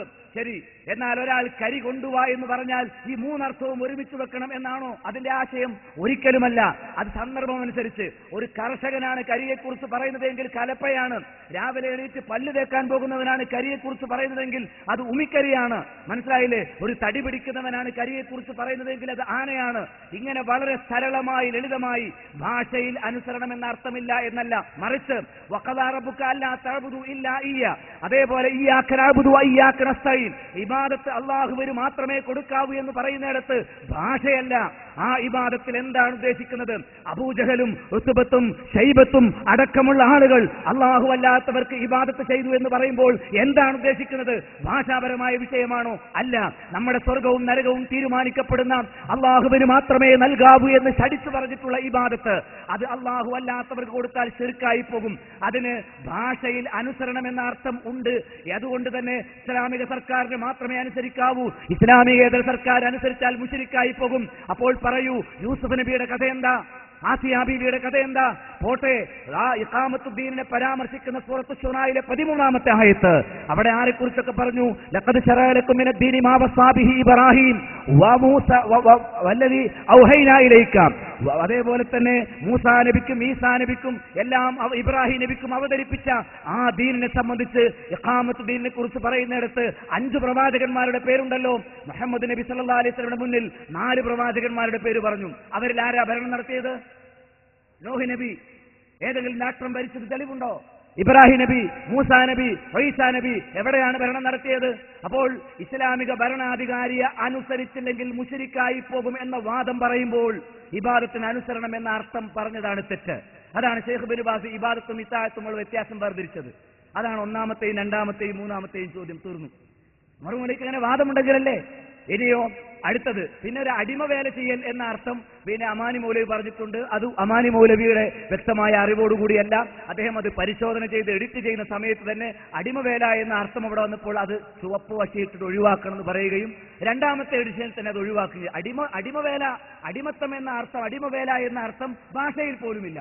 അനുസരണം എന്ന അർത്ഥം ഭാഷയിൽ ഇല്ല എന്ന് ഒരിക്കലും ഉമർ മൗലവി വാദിക്കൂല. കാരണം ഉമർ മൗലവി തന്നെ ലാ തഅബുദു ശൈത്താന എന്നുള്ളതിന് ശൈത്താൻ അനുസരിക്കരുന്ന അർത്ഥം കൊടുത്തത്. അപ്പൊ അദ്ദേഹത്തിന് അങ്ങനെ വാദമില്ല.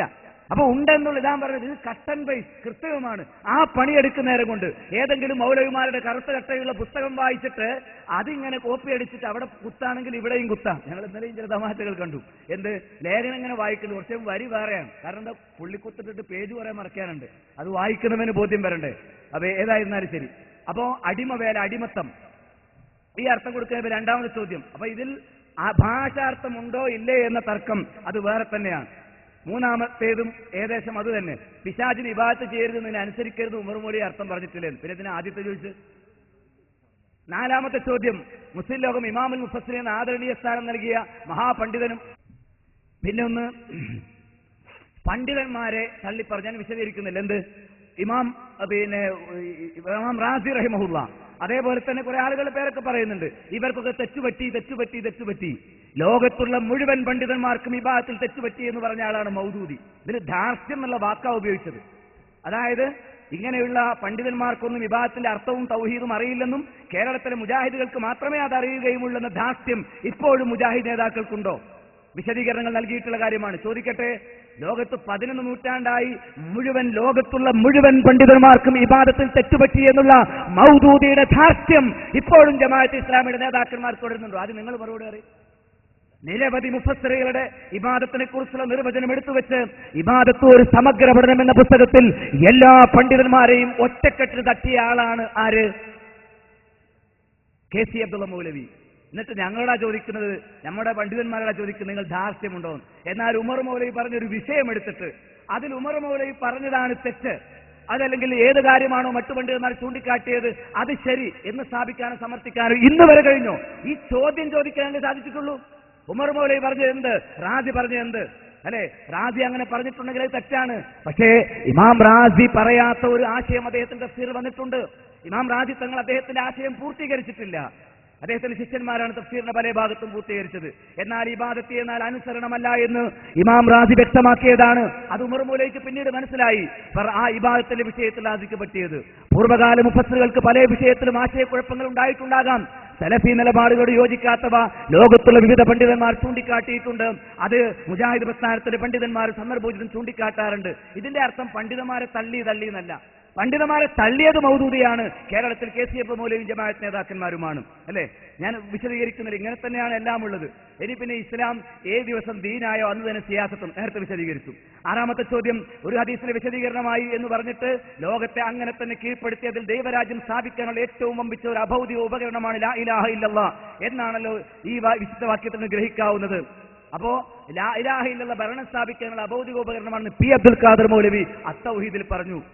അതല്ലേ ഞങ്ങളും പറഞ്ഞത്. ആദ്യം ലാ ഇലാഹ ഇല്ലല്ലാഹ് പറയേണ്ടത്, അതിന്റെ റിസൾട്ടാണ് ഭരണം. മൗദൂദി പറഞ്ഞത് അങ്ങനെയല്ല. ലാ ഇലാഹ ഇല്ലല്ലാഹ് എന്ന് പറഞ്ഞാൽ തന്നെ ഭരണം ഉണ്ടാക്കലാണെന്ന്. ഖൂലു ലാ ഇലാഹ ഇല്ലല്ലാഹ് തുഫ്ലിഹു, നിങ്ങൾ ലാ ഇലാഹ ഇല്ലല്ലാഹ് പ്രഖ്യാപിക്കൂ, നിങ്ങൾക്ക് വിജയമുണ്ടാകും, ഭരണം കിട്ടും. അപ്പൊ പിന്നെ എങ്ങനെ ലാ ഇലാഹ ഇല്ലല്ലാഹ് ഭരണമാകുന്നത്? അള്ളാഹു അല്ലാതെ ഭരണാധികാരി ഇല്ല എന്ന് സമ്മതിച്ചാൽ പിന്നെ ഭരണം കിട്ടണോ? അത് കിട്ടിയില്ലേ?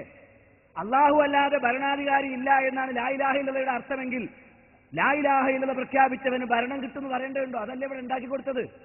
നേരെ മറിച്ച് വഅദല്ലാഹു അല്ലദീന ആമനൂ മിൻകും എന്ന് തുടങ്ങുന്ന സൂറത്തു നൂറിലെ 55-ാമത്തെ ആയത്ത്, അല്ലാഹു അല്ലാതെ യഅബുദൂനനി ലാ യുശ്രികൂന ബി ശൈഅ, എന്നെ മാത്രമേ ആരാധിക്കാവൂ, പങ്കു ചേർക്കുകയില്ല എന്ന് സമ്മതിക്കുന്ന ആൾക്ക് അല്ലാഹു വാഗ്ദാനങ്ങൾ കൊടുത്തിട്ടുണ്ട്. ലാ ഇലാഹ ഇല്ലല്ലാഹ് പ്രഖ്യാപിച്ചവർക്ക് പാരത്രികമായ നേട്ടം സ്വർഗം, ഒന്ന് ദഖലൽ ജന്ന. ആ കൂട്ടത്തിൽ ഐഹികമായ നേട്ടങ്ങളും പറഞ്ഞു. അതിൽ ഭരണമുണ്ട്, ഇല്ല എന്ന് ഞങ്ങൾ പറഞ്ഞില്ലല്ലോ. പക്ഷേ ഭരണം കിട്ടണമെങ്കിൽ ആദ്യം വേണ്ടത് ലാ ഇലാഹ ഇല്ലല്ലാഹയാണ്. അപ്പൊ ലാ ഇലാഹ ഇല്ലല്ലാഹ് വേറെ, ഭരണം വേറെ. ലാ ഇലാഹ ഇല്ലല്ലാഹ് സ്ഥാപിച്ചാൽ ഭൗതികവും പാരത്രികവുമായ നേട്ടങ്ങളുണ്ട്. അതിൽ ഭൗതികമായ നേട്ടങ്ങളിൽപ്പെട്ട ഒന്നാണ് ഭരണം കിട്ടുക എന്നുള്ളത്. മൗദൂദി പറഞ്ഞത് അതല്ല. ലാ ഇലാഹ ഇല്ലല്ലാഹ് എന്ന് പറഞ്ഞാൽ ഭരണം ഉണ്ടാക്കുക എന്നാണ്. ലാ ഇലാഹ ഇല്ലല്ലാഹയുടെ റിസൾട്ടാണ് ഭരണം എന്നല്ല. അബ്ദുൽ ഖാദർ മൗലവി പറഞ്ഞതും മൗദൂദി പറഞ്ഞതും വ്യത്യാസമുണ്ട്. അബ്ദുൽ ഖാദർ മൗലവി പറഞ്ഞത് ലാ ഇലാഹ ഇല്ലല്ലാഹ്ക്ക് വേണ്ടി നിങ്ങൾ പണിയെടുക്കണം, ഭരണം കിട്ടും എന്നാണ്. അത് ഹദീസിൽ വന്നതാണ്. അല്ലാതെ ലാ ഇലാഹ ഇല്ലല്ലാഹ് എന്നാൽ ഭരണമാണ് എന്ന് അദ്ദേഹം പറഞ്ഞിട്ടില്ല. ഇതാണ് ഇതിൽ ഏതാണ്ട് എല്ലാറ്റിന്റെയും കഥ. പിന്നെ ഇതേ രൂപത്തിലുള്ള ചില കാര്യങ്ങൾ മക്കയിൽ തന്നെ ഭരണത്തിന്റെ വിട്ടുനട്ടിരുന്നു എന്ന് ഒരു പാഠപുസ്തകത്തിൽ വന്നിട്ടുണ്ട്. അത് ഇത് തന്നെ വിഷയം. ലാ ഇലാഹ ഇല്ലല്ലാഹയാണ് ആദ്യം വേണ്ടത്, ഭരണം അതുകൊണ്ട് പിന്നീടുണ്ടായി. വളരെ ലളിതമായ ഒരു ആശയമാണ്. പിന്നെ സ്വാതന്ത്ര്യ സമരം നയിച്ച കോൺഗ്രസിനെ തങ്ങളുടെ പണ്ഡിത സംഘടന തള്ളിപ്പറഞ്ഞു. രാഷ്ട്രീയ വിഷയത്തിൽ ഇതിനാണ് നയമെന്ന് പറയുക. ഞങ്ങൾക്ക് ദീനും ദുനിയാവും ഒന്നല്ല. ദീനിന്റെ കാര്യത്തിൽ മുജാഹിദ് പ്രസ്ഥാനത്തിനിടയിൽ തർക്കമില്ല, ഞങ്ങൾ പ്രമാണങ്ങളിലേക്ക് മടങ്ങും. എന്നാൽ ഭൗതിക രാഷ്ട്രീയ മറ്റു വിഷയങ്ങളിൽ ഭൗതികമായ പല നിലപാടുകളിലും അഭിപ്രായ വ്യത്യാസങ്ങൾ ഉണ്ടാകാം. കാരണം നമ്മൾ നമ്മുടേതായ തീരുമാനമനുസരിച്ച് നിലപാടെടുക്കേണ്ട ഒരുപാട് ഭൗതിക വിഷയമുണ്ട്. ഇവിടെയുള്ള നിരവധി രാഷ്ട്രീയ സംരംഭങ്ങൾ, അതിലേതിനോട് സഹകരിക്കണം, ഏതാണ് മെച്ചപ്പെട്ടത്, അതിനെക്കുറിച്ചുള്ള അഭിപ്രായ വ്യത്യാസങ്ങൾ രേഖപ്പെടുത്തുന്ന കാലത്ത് സ്വാതന്ത്ര്യ സമരഘട്ടങ്ങളിൽ കോൺഗ്രസ് പ്രസ്ഥാനത്തിന്റെ കൂടെ നിൽക്കണമോ മുസ്ലിം ലീഗിന്റെ കൂടെ നിൽക്കണമോ അഭിപ്രായ വ്യത്യാസമുണ്ട്. പക്ഷേ ആ അഭിപ്രായ വ്യത്യാസമുള്ളവർ ഒരേ സമയത്ത് ഇസ്ലാഹി പ്രസ്ഥാനത്തിന്റെ അമരക്കാരായി, ഒരാൾ പ്രസിഡന്റ് കോൺഗ്രസുകാരനാണെങ്കിൽ സെക്രട്ടറി ലീഗുകാരനായ അവസ്ഥയുണ്ടായിട്ടുണ്ട്. എന്നാൽ അവർ ഭൗതികമായി നമുക്ക് കുറെ കൂടി മെച്ചപ്പെട്ടത് നമ്മൾ പരിഗണിക്കേണ്ടത്, എന്റെ അഭിപ്രായത്തിൽ നിർബന്ധമായിട്ടുള്ളത് ഇന്ന പാർട്ടിയിൽ ചേരലാണ് എന്ന് പറഞ്ഞാൽ അതൊരിക്കലും ദീനിയായ ഒരു സാങ്കേതിക ശബ്ദമായി പറയുന്ന പ്രയോഗമല്ല എന്ന് മനസ്സിലാക്കാൻ ഈ അന്ധതയുടെ ബുദ്ധി ഇല്ലാതിരുന്നാൽ മാത്രം മതിയാകും. ഇതാണ് ഏതാണ്ട് ഈ ചോദ്യത്തിൽ വന്ന എല്ലാറ്റിന്റെയും കഥ. പിന്നീട് ഇവിടെ ചോദിക്കുന്ന ഒരു ചോദ്യം, ഇഖ്വാനുൽ മുസ്ലിമൂൻ നേതാക്കളെയും സെയ്ദ് കുത്തുബിനെയും ഒക്കെ നിശ്ചിതമായി വിമർശിക്കുകയും ചെയ്യുന്ന ആളുകൾ ആ ജാമിയയിലെ സോവനീറാണ്. അതുകൂടെ വിശദീകരിച്ചു. പിന്നൊന്ന് മിക്കായിൽ ഫ്രെഡ് ഹോം ഭീകരരെ വിശകലനം ചെയ്ത് 2001 ഒക്ടോബർ 24 ഇന്റർനെറ്റ് വഴി പ്രസിദ്ധീകരിച്ച ലേഖനത്തിന് തലക്കെട്ട് Osama bin Laden and Salafi Islam more than A Mar terrorist threat എന്നാണല്ലോ. അപ്പൊ ഉസാമ ബിൻ ലാദൻ സലഫി അല്ലേ? സലഫികളല്ലേ തീവ്രവാദം? ഒന്നും പറയുന്നില്ല. ഇസ്ലാമിക വിജ്ഞാനകോശം ഷെയ്ഖ് മുഹമ്മദ് സാഹിബ് അല്ലേ അതിൽ എഡിറ്റർ അല്ലേ? ഇനി അതേ ആ ഇസ്ലാമിക വിജ്ഞാനകോശത്തിൽ എന്ന അക്ഷരത്തിൽ ഉസാമ ബിൻ ലാദനെ കുറിച്ചുള്ള ലേഖനം ഒന്ന് വലിയ അക്ഷരത്തിൽ ജനങ്ങൾക്ക് വായിക്കാവുന്ന രൂപത്തിൽ ഈ നാട്ടിൽ പ്രദർശിപ്പിക്കാൻ ജമാഅത്ത് ഇസ്ലാമിക്കാർക്ക് സാധിക്കുമോ? ഉസാമ ബിൻ ലാദൻ സലഫിയാണോ?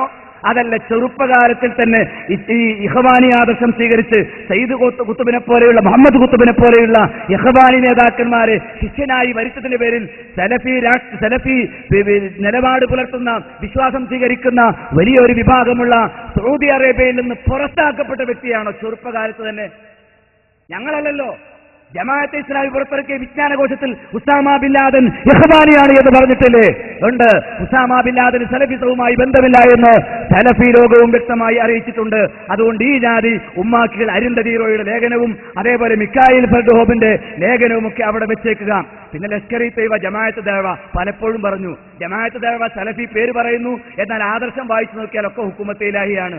അതാണ് സുറൂറിസം. പുറത്ത് സലഫിയാണെന്ന് പറയും, അകത്ത് ഇഖ്വാനി ആദർശം. സലഫികൾക്ക് ലോകത്ത് അംഗീകാരമുണ്ട്, അവർ പ്രമാണത്തെ പരിഗണിക്കുന്നവരാണ്. ഈ അംഗീകാരത്തെ മുതലെടുത്ത് ഞങ്ങൾ സലഫികളാണ് എന്ന് തെറ്റിദ്ധരിപ്പിച്ചുകൊണ്ട് അങ്ങനെ ഒരു ആധുനിക സലഫിസം കടന്നു വന്നിട്ടുണ്ട്. ആ സലഫിയുടെ പേര് പറഞ്ഞ് അങ്ങനെ പലരുമുണ്ട്. അബ്ദുറഹ്മാൻ അബ്ദുൽ ഹാരിഖ് അടക്കമുള്ള പലരെയും നിങ്ങൾ അങ്ങനെ ഉദ്ധരിക്കും, ഈ സുറൂറിസത്തിന്റെ വലയിൽ പെട്ടുപോയ ആളുകൾ. അതുകൊണ്ട് സുറൂറി സലഫികളുടെ വാദം ഞങ്ങളുടെ തലയിലേക്ക് വെക്കേണ്ടതില്ല. അവർ യഥാർത്ഥത്തിൽ ഇഖ്വാനികളാണ്.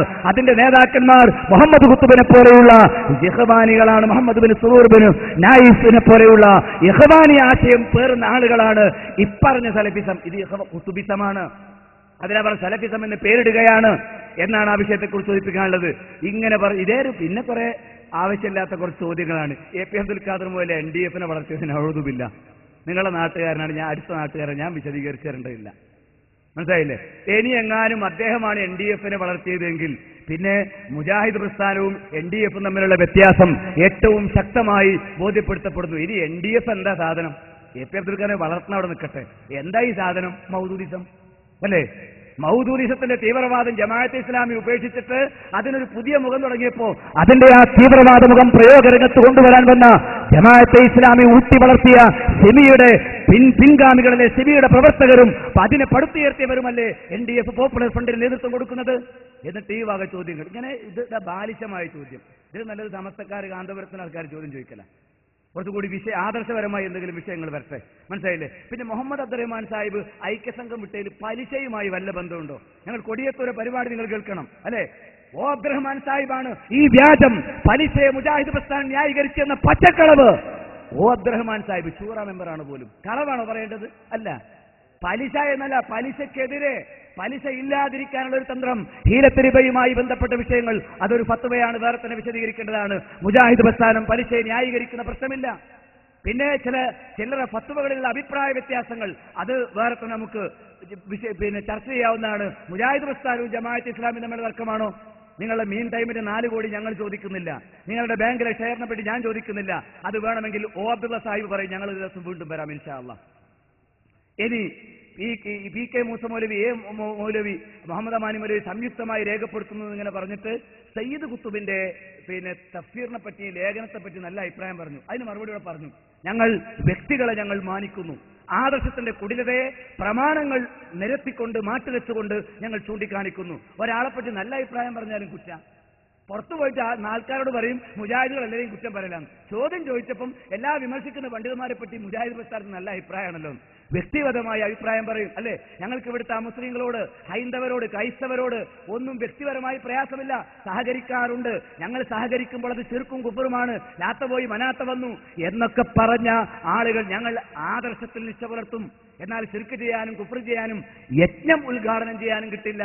തൗഹീദ് ഇത്രയും കണിശമാണെങ്കിൽ പിന്നെ എന്തിനാ ശിർക്ക്? നിങ്ങൾ ഈ ശിർക്ക് ചെയ്യാൻ എങ്ങനെ വന്നു എന്ന് മാന്യതയുള്ള നമ്മുടെ ദഅവത്ത് ശ്രദ്ധിക്കുന്ന ഒരു അമുസ്ലിം പോലും ചോദിക്കില്ലേ? റബ്ബല്ലാത്തവരെ വിളിച്ചു പ്രാർത്ഥിക്കുന്നത്, ആരാധിക്കുന്നത് ഏറ്റവും വലിയ കുറ്റമാണെന്നൊക്കെ പ്രസംഗിക്കുന്ന നിങ്ങൾ, ഞങ്ങൾ റബ്ബല്ലാത്തവരെ ആരാധിക്കുന്ന ഒരു ചടങ്ങിന് ക്ഷണിക്കുമ്പോൾ നിങ്ങൾ കണ്ണും ചിമ്മി വരിക എന്ന് പറഞ്ഞാൽ നിങ്ങളുടെ ആദർശത്തിൽ നിങ്ങൾക്കൊരു കണിശതയില്ല എന്നല്ലേ അതിന്റെ അർത്ഥം? എന്ന് അവർ പോലും കരുതില്ലേ അല്ലേ? കുലിയാ ഇൽക്കാസിന് ഇറങ്ങി എന്തിനാ? ഒരു സല്യൂട്ട് ചെയ്യാനാ പറഞ്ഞത്. അതുകൊണ്ട് ആദർശ വ്യക്തിത്വം പുലർത്തി മാനുഷികമായ സൗഹാർദ്ദം നിലനിർത്താൻ മുജാഹിദ് പ്രസ്ഥാനത്തിനറിയാം. അതുകൊണ്ട് അമുസ്ലിങ്ങൾക്ക് ഒന്നിച്ച് രാഷ്ട്രീയത്തിന്റെ സ്വാതന്ത്ര്യത്തിന് വേണ്ടിയും രാഷ്ട്ര പുരോഗതിക്ക് വേണ്ടിയും എല്ലാ രാഷ്ട്രീയ രംഗത്തും മറ്റു രംഗത്തും പ്രവർത്തിക്കാൻ മുജാഹിദുകൾക്ക് സാധിക്കും. അന്ന് യോജിക്കുന്ന ഒറ്റ പോയിന്റുമില്ല എന്ന് പറഞ്ഞ് കുഫർ ആരോപിച്ച ജമാഅത്ത് ഇസ്ലാമിയാണ് ഇവിടെ വർഗീയത വളർത്താൻ വേണ്ടി ശ്രമിക്കുന്നത്. പിന്നെ ഖുനൂത്തിനെ സംബന്ധിച്ച് എന്തോ കുറ്റമാണ് എന്ന് മുജാഹിദ് പ്രസംഗം പറഞ്ഞു. എന്തിനു വേണ്ടി? ഇതെന്താ ജമാഅത്ത് ഇസ്ലാമി മുജാഹിദ് തമ്മിലുള്ള വിഷയത്തിൽ ചോദിച്ചെന്താ പ്രസക്തി? ഖുനൂത്ത് ഓതാൻ പറ്റുമോ? സുന്നത്തുണ്ടോ? ജമാഅത്തിന്റെ പല പള്ളിയിലും ഖുനൂത്ത് നടക്കുന്നുണ്ടല്ലോ, ഖുനൂത്ത് നടക്കാത്ത പള്ളിയുണ്ടല്ലോ. ഒരൊറ്റ സ്ഥലത്ത് ഇരിക്കൂർ എന്ന് പറയുന്ന ഒരേ സ്ഥലത്ത് 2 പള്ളിയിൽ, ഒരു പള്ളിയിൽ ഖുനൂത്ത് നടക്കും, ഒരു പള്ളിയിൽ ഖുനൂത്ത് നടക്കില്ല. ഈ ആവശ്യമില്ലാത്ത ഫിത്നയുണ്ടാക്കുന്ന ചോദ്യങ്ങൾ ചോദിക്കുന്നതിന് പകരം ഖുനൂത്തിലെ വിഷയത്തിലൊരു നിലപാട് നിങ്ങൾക്ക് അറിയുമെങ്കിൽ പറയൂ. ഖുനൂത്ത് സുബഹിലെ ഖുനൂത്ത് സുന്നത്താണെങ്കിൽ നിങ്ങൾ തെളിയിക്കൂ, മറുപടി ഞങ്ങൾ തരാം. അപ്പൊ ആ നിലവാരത്തിലാണ് ചോദ്യം വേണ്ടത്. 22ാമത് ചോദ്യം പിന്നെ അബ്ദുൽ മജീദ് വാർനാക്ക് എഴുതിയ ലേഖന പരമ്പരയിൽ ഉസ്മാൻ ബിൻ അഫ്ഫാനെ സംബന്ധിച്ച് ചില വിഷയങ്ങൾ അദ്ദേഹത്തിനെ കുറിച്ച് ചില ആരോപണങ്ങളുള്ളത് രേഖപ്പെടുത്തിയിട്ടുണ്ട്. തീർച്ചയായിട്ടും അത് അബ്ദുൽ മജീദ് വാർനാക്കറുടെ ശ്രദ്ധയിൽപ്പെട്ടിട്ടുണ്ട്. ചില ഗ്രന്ഥങ്ങളെ ആശ്രയിച്ച് എഴുതിയപ്പോൾ അദ്ദേഹം വളരെ സഹാബികളുടെ ചരിത്രം വായിക്കേണ്ടത് ഹദീസ് വായിക്കും പോലെ തന്നെയാണ്. കാരണം എന്താണെന്നറിയാമോ? ഖുർആനും ഹദീസും മനസ്സിലാക്കേണ്ടതിന്റെ മാതൃക സഹാബത്താണ് എന്ന് ഖുർആനിൽ പറഞ്ഞിട്ടുണ്ട്, ഹദീസ് വിശദീകരിച്ചിട്ടുണ്ട്. അതുകൊണ്ട് തന്നെ സഹാബികളെ പറ്റി ആക്ഷേപം പറഞ്ഞുകൂടാ. എന്നാൽ ബോധപൂർവം ഷിയാക്കളും പിന്നീട് ഇക്കാലഘട്ടത്തിൽ അതേ ആശയമേറ്റ് പ്രചരിപ്പിക്കുന്ന ഈ ഷിയയായ ഖുമൈനിയെയും അലീശരിയത്തെയും ഒക്കെ ഇസ്ലാമിന്റെ വക്താക്കളായി പ്രചരിപ്പിച്ച് അവരുടെ ആശയങ്ങൾ മലയാളത്തിലേക്ക് വിവർത്തനം ചെയ്ത് IPH-ലൂടെയും മറ്റും വിതരണം ചെയ്യപ്പെടുന്ന ഒരു സാഹചര്യത്തിൽ സ്വാഭാവികമായും ഈ അങ്ങനെ അതുവരെ എത്തിയിരിക്കുന്ന സ്വഹാബികളെ കുറിച്ച് ബോധപൂർവം തെറ്റായി പ്രചരിപ്പിച്ചാൽ ഹദീസുകളെ കുറിച്ച് ജനങ്ങളിൽ സംശയമുണ്ടാക്കാൻ സാധിക്കും. അത് ജൂതന്റെ അജണ്ടയാണ്. ആ അജണ്ടയുടെ ഭാഗമായി അബൂ ഹുറൈറ റളിയല്ലാഹു അൻഹു അടക്കമുള്ള ആളുകളെ കുറിച്ച് അനേക ആക്ഷേപങ്ങൾ പ്രചരിപ്പിക്കപ്പെട്ടിട്ടുണ്ട്. അത്തരം ചില ഗ്രന്ഥങ്ങളിൽ വന്ന പരാമർശങ്ങൾ എങ്ങാനും വന്നുപോയിട്ടുണ്ടെങ്കിൽ തീർച്ചയായിട്ടും അതിങ്ങനെ തിരുത്തി വായിക്കണമെന്ന് പറഞ്ഞ് അത് ശൈഖ് മുഹമ്മദ് പറയുന്നതോ അല്ലെങ്കിൽ ഈ രക്തസാക്ഷ്യത്തിൽ വന്നതൊന്നും അൽമനാറിലില്ല, അത് ഉണ്ട് എന്ന് വരുത്തി തീർക്കാനുള്ള ശ്രമമാണ്. ചില ആരോപണങ്ങൾ അദ്ദേഹത്തെ കുറിച്ച് പറഞ്ഞിരുന്നു. ഒരിക്കലും സ്ഥിരപ്പെടാത്ത ആ വിഷയം ബോധ്യപ്പെട്ടപ്പോൾ അത് പിൻവലിച്ചിരിക്കുന്നുവെന്നും ഇന്ന രൂപത്തിലാണ് നിങ്ങൾ ആ അധ്യായം വായിക്കേണ്ടത് എന്നും അൽമനാറിൽ തിരുത്തു വന്നിട്ടുണ്ട്. അല്ല, ആത്മാർത്ഥമായിട്ടാണ് നിങ്ങൾ ഈ ചോദ്യം ചോദിച്ചത് എങ്കിൽ പ്രമാണവിരുദ്ധമായി സനദില്ലാത്ത സ്വഹിയല്ലാത്ത ഒരു വിഷയം സ്വഹാബികളെ കുറിച്ച് മുജാഹിദ് പ്രസ്ഥാനത്തിന്റെ ഏതെങ്കിലും പ്രസിദ്ധീകരണത്തിലോ ലേഖനത്തിലോ വന്നിട്ടുണ്ടെങ്കിൽ നിങ്ങൾക്ക് ചൂണ്ടിക്കാണിക്കാവുന്നതാണ്. അത് ഞങ്ങൾ ഗുണകാംക്ഷയുള്ളവരായിരിക്കും, നന്ദിയുള്ളവരായിരിക്കും, ഞങ്ങൾ തിരുത്തുകയും ചെയ്യും. പക്ഷേ നിങ്ങൾ ഇത് ഗുണകാംക്ഷയ്ക്ക് വേണ്ടി ചോദിക്കുന്നതാണോ? അല്ല. പിന്നെ ഞങ്ങളും ചെയ്തു നിങ്ങളും ചെയ്തു തന്നെ ഞങ്ങൾ ചെയ്യുന്നത് വ്യത്യാസമുണ്ട്. ഞങ്ങൾ പ്രമാണവിരുദ്ധമായ ഒരു സംഗതി അഥവാ വന്നുപോയാൽ ചൂണ്ടിക്കാട്ടിയാൽ തിരുത്താൻ ഒരു പ്രയാസവുമില്ലാത്തവരാണ്. ഞങ്ങൾക്ക് പ്രമാണത്തോടാണ് ഒന്നാമത്തെ പ്രതിബദ്ധത. പിന്നെ അവസാനത്തെ ഒരു ചോദ്യം, മുൻകാല പണ്ഡിതന്മാരുടെ പ്രസ്താവന ലിഖിതങ്ങൾ ഉദ്ധരിക്കുമ്പോൾ കെ മൗലവി ഉമർ മൗലവിയും മറ്റും പറഞ്ഞത് തങ്ങൾക്ക് ബാധകമല്ലെന്നും ഖുർആനും സുന്നത്തും മാത്രമേ ഞങ്ങൾ അംഗീകരിക്കൂ. നിങ്ങൾ ജമാഅത്തെ ഇസ്ലാമിയാണോ സമസ്തയാണോ? നിങ്ങൾ എവിടുന്നായി ഈ പ്രമാണം പഠിച്ചത്? ഏതെങ്കിലും ഒരു അബദ്ധം പറ്റിയാൽ അത് ബോധ്യപ്പെട്ട് നിങ്ങൾ ചൂണ്ടിക്കാണിക്കുമ്പോൾ ഞങ്ങൾക്ക് ബോധ്യപ്പെട്ടാൽ അത് സ്വീകരിക്കാം. പക്ഷെ നിങ്ങളല്ല ഇതൊന്നും ചൂണ്ടിക്കാട്ടിയത്. പരസ്പരം ഒരാൾ എന്തെങ്കിലും ഒന്ന് പറഞ്ഞാൽ രണ്ടാമത്തെ ആൾ അത് ചൂണ്ടിക്കാട്ടി ചർച്ച ചെയ്ത് ബോധ്യപ്പെടുത്തുമ്പോൾ അത് എങ്ങാനും അതിൽ തെറ്റായി വന്ന ആശയം എങ്ങാനും ഒരു ലേഖനമായോ ലഘുലേഖയായോ എവിടെയെങ്കിലും പ്രത്യക്ഷപ്പെട്ട അതിങ്ങനെ കട്ടൻ പേസ്റ്റ് ചെയ്യാൻ കൊണ്ടിറക്കുക. എന്നിട്ട് ഈ കട്ടൻ പേസ്റ്റ് എന്നിട്ട് മുഖാമുഖം വിമർശകരും ഇതാണ് ചിലർക്ക് പാർട്ടി എന്ന് പറഞ്ഞാൽ മനസ്സിലായത് നിങ്ങൾക്ക്? എന്നാൽ വ്യക്തികളെ നിങ്ങൾ പറയൂ വ്യക്തികളെയാണോ പ്രമാണമായി സ്വീകരിക്കേണ്ടത്? അപ്പോ പിന്നെ അബുൽ അഅ്ല മൗദൂദിക്ക് തെറ്റ് പറ്റിക്കൂടെ? നിങ്ങൾ എന്തിനാ അബുൽ അഅ്ല മൗദൂദിയുടെ തെറ്റെല്ലാം ഞങ്ങളെ പേരിൽ ചാർത്തുന്നത് എന്ന് ചോദിക്കാൻ വേണ്ടിയാണോ ഈ ചോദ്യം? അവസാനത്തെ ചോദ്യം ഞാൻ വായിച്ചത്. എങ്കിൽ പറയാം, അബുൽ അഅ്ല മൗദൂദി ലാ ഇലാഹ ഇല്ലല്ലാഹ് എന്നാൽ അല്ലാഹു അല്ലാതെ ഭരണാധികാരിയിൽ അവന്റെ ഭരണമല്ലാതെ അംഗീകരിക്കാൻ പറ്റില്ല എന്ന അർത്ഥം പറഞ്ഞിട്ടുണ്ട്. ഒരു മുസൽമാന്റെ ഒന്നാമത്തെ ബാധ്യത അള്ളാഹുവിന്റെ ഭൂമിയിൽ അള്ളാഹുവിന്റെ ഭരണം ഉണ്ടാക്കലാണ് എന്ന് പറഞ്ഞിട്ടുണ്ട്. ആ ഭരണം നേടുന്നതുവരെ ഒരു മുസൽമാന്റെ വാൾ പുറയിൽ പോകാൻ പാടില്ല എന്ന് പറഞ്ഞിട്ടുണ്ട്. കാശ്മീർ താഴ്വരയിലെ തീവ്രവാദി ഗ്രൂപ്പുകൾ മുഴുവൻ ജമാഅത്തെ ഇസ്ലാമിയുമായി യോജിക്കുന്നവരാണ് എന്ന് എത്രയോ വേദികളിൽ ഇതാ ജമാഅത്തെ ഇസ്ലാമിയുടെ 50ാം വാർഷിക പതിപ്പെടുത്ത് ഞങ്ങൾ വായിച്ചിട്ടുണ്ട്. ഇനിയും വായിക്കണോ? തീവ്രവാദം എവിടെയുണ്ടോ അവിടെ ജമാഅത്തെ ഇസ്ലാമിയുണ്ട്. നിഷേധിക്കാൻ പറ്റുമോ? മൗദൂദിയുടെ വാദം നിങ്ങൾ തള്ളി എന്ന് പറയും, ഞങ്ങൾ പറയില്ല. പിന്നെ മൗദൂദിയെ നിങ്ങളുടെ പേരിൽ മൗദൂദിക്ക് ഒരു തെറ്റുപറ്റിപ്പോയി, അത് നിങ്ങളുടെ നേതാക്കന്മാർക്ക് തെറ്റുപറ്റിയാൽ നിങ്ങളത് അംഗീകരിക്കില്ലല്ലോ.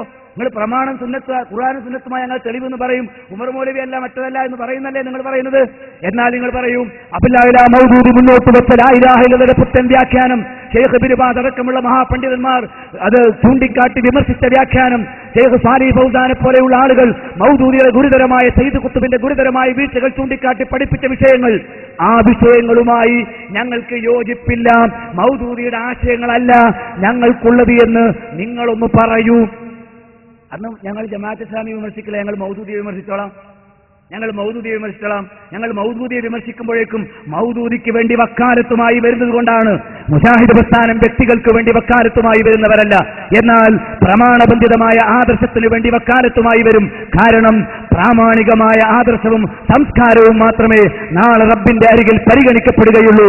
അതുകൊണ്ട് പ്രവാചകന്മാർ നിർവഹിച്ച മഹത്തായ പ്രബോധനം ലാ ഇലാഹ ഇല്ലല്ലാഹ് എന്ന ആദർശം അറിയാതെ നരകത്തിലേക്ക് സഞ്ചരിക്കുന്ന വലിയൊരു ജനവിഭാഗം, അവർക്ക് ഈ പ്രപഞ്ചത്തിന്റെ നാഥനെ പരിചയം പരിചയപ്പെടുത്തണം. അവനെ മാത്രമേ ആരാധിക്കാവൂ എന്നറിയിക്കണം. സംസ്കാരമുള്ള ജീവിതം നയിക്കാൻ, കുലീനമായ സംസ്കാരം സ്വീകരിക്കാൻ ഈ സമൂഹത്തെ സഹായിക്കണം. അതിന് പ്രവാചകന്റെ പാത പിന്തുടർന്ന് ഇസ്ലാമിനെ സുതാര്യമായി പരിചയപ്പെടുത്തുന്ന പ്രബോധന പ്രവർത്തനങ്ങളാണ് സമ്മേളനങ്ങളായും പ്രഭാഷണങ്ങളായും മുഖാമുഖങ്ങളായും എക്സിബിഷനുകളായും പ്രസിദ്ധീകരണങ്ങളായും സീഡികളും മറ്റു പ്രവർത്തനങ്ങളുമായും മുജാഹിദ് പ്രസ്ഥാനം ഇസ്ലാമിന്റെ തനതായ ആദർശം തെളിവുകൾ നിരത്തി പരിചയപ്പെടുത്തുന്ന പ്രബോധന രീതിയിലാണ്. പ്രിയപ്പെട്ട സോളിഡാരിറ്റിക്കാര, ജമാഅത്തെ ഇസ്ലാമിക്കാര, ഇസ്ലാമിനോട് കൂറുണ്ടെങ്കിൽ, ഇസ്ലാമിന്റെ മഹത്വത്തിൽ നിങ്ങൾ അഭിമാനം കൊള്ളുന്നുവെങ്കിൽ ഈ ദഅ്വാ രംഗത്തിൽ കടന്നു വരിക എന്ന് മാത്രമാണ് വിനീതമായി ഞങ്ങൾക്ക് നിങ്ങളോട് അഭ്യർത്ഥിക്കുവാനുള്ളത്. സർവശക്തനായ നാഥൻ അനുഗ്രഹിക്കുമാറാകട്ടെ. അല്ലാഹുമ്മ സ്വല്ലി അലാ മുഹമ്മദിൻ വഅലാ ആലി മുഹമ്മദ്. അസ്സലാമു അലൈക്കും വറഹ്മത്തുള്ളാഹി. സഹോദരങ്ങളെ, ഒരു 5 മിനിറ്റ് കൂടി. ഇവിടെ എൻ്റെ സഹോദരൻ ഒരു കാസറ്റ് ഉയർത്തിക്കാട്ടി. ആ കാസറ്റിന്റെ അടിസ്ഥാനത്തിൽ അദ്ദേഹത്തിന് എന്തോ പറയാനുണ്ട് എന്നാണ് വാദിക്കുന്നത്. ഉമർ മൗലവി എഴുതിയ വരമൊഴി അതിവിടെ വായിച്ചു കഴിഞ്ഞു. വളരെ വ്യക്തമായി ഉമർ മൗലവി തന്റെ നിലപാടുകൾ ഇത് രേഖപ്പെടുത്തിയിട്ടുണ്ട്. ഈ പുസ്തകം ഇവിടെയുണ്ട്, അദ്ദേഹത്തിന്റെ കാസറ്റുമുണ്ട്. അദ്ദേഹത്തിന്റെ കാസറ്റ്, അതിന്റെ കോപ്പി കാരക്കുന്നിലെ കേരളത്തുൽ മുജാഹിദീൻ പ്രവർത്തകരെ ഏൽപ്പിക്കേണ്ടതാണ്. ഇനി ഉമർ മൗലവി മരണപ്പെട്ടുപോയി. അതുകൊണ്ട് തന്നെ ഇനി അദ്ദേഹത്തിന്റെ കാസറ്റിൽ ഒരു വിഷയം ഇനിയും തീരാതെ നിൽക്കുകയാണെങ്കിൽ അതുകൊണ്ട് ജമാഅത്ത് സുഹൃത്തുക്കൾ നരകത്തിൽ പോകാൻ പാടില്ല. ആ വിഷയത്തിൽ ജീവിച്ചിരിക്കുന്ന നമ്മൾ ഒരു തീർപ്പ് കൽപ്പിക്കേണ്ടതുണ്ട്.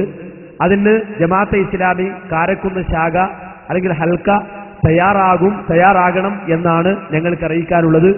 ഏതായിരുന്നാലും ആ കാസറ്റിന്റെ അടിസ്ഥാനത്തിലും ഉമർ മൗലവി എഴുതിയതിന്റെ അടിസ്ഥാനത്തിലും ഷെയ്ഖ് ഇബ്നു ബാസിന്റെ ഉദ്ധരണികളുടെ അടിസ്ഥാനത്തിലും ഈ വിഷയത്തിൽ ഒരു തീർപ്പ് ജമാഅത്തെ ഇസ്ലാമിയും മുജാഹിദ് പ്രസ്ഥാനവും തമ്മിൽ ഉണ്ടാക്കുന്നതിനായി ഈ മുഖാമുഖം അള്ളാഹുവിന്റെ അനുഗ്രഹത്താൽ സഹായിച്ചിട്ടുണ്ട്.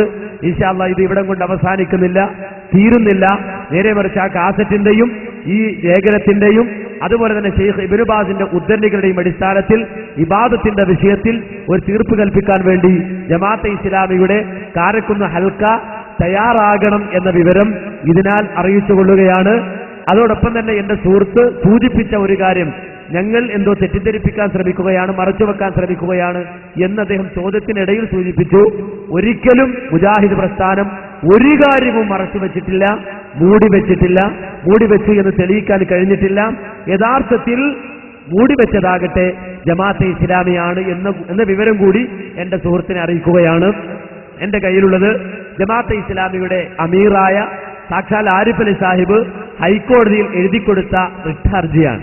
ഈ റിട്ട് ഹർജിയിൽ സാക്ഷാൽ ആരിഫ് അലി സാഹിബ് പറയുന്നൊരു വാചകം ഈ പ്രഭാഷണത്തിന്റെ അവസാനമായി എന്റെ സഹോദരങ്ങളുടെ ശ്രദ്ധയിൽ കൊണ്ടുവരികയാണ്. ഇതിൽ പറയുന്ന ഒരു കളവ് നിങ്ങൾ മനസ്സിലാക്കണം. ആരാണ് മൂടിവെക്കുന്നത്, ആരാണ് തെറ്റിദ്ധരിപ്പിക്കുന്നത്? അത് നാട്ടുകാരെ മാത്രമല്ല, നമ്മുടെ നാട്ടിലെ നിയമകൂടത്തെ പോലും തെറ്റിദ്ധരിപ്പിക്കുന്നത് ആര് എന്നതിന് തെളിവായിക്കൊണ്ടാണ് ഈ റിട്ട് ഹർജി ഇവിടെ സമർപ്പിക്കുന്നത്. ഈ ജനാധിപത്യം, മതേതരത്വം, ദേശീയത്വം ഒരു താത്വിക വിശകലനം എന്ന പേരിൽ IPH പുറത്തിറക്കുകയും മൗദൂദി സാഹിബ് എഴുതുകയും ചെയ്ത ഒരു പുസ്തകമുണ്ട്.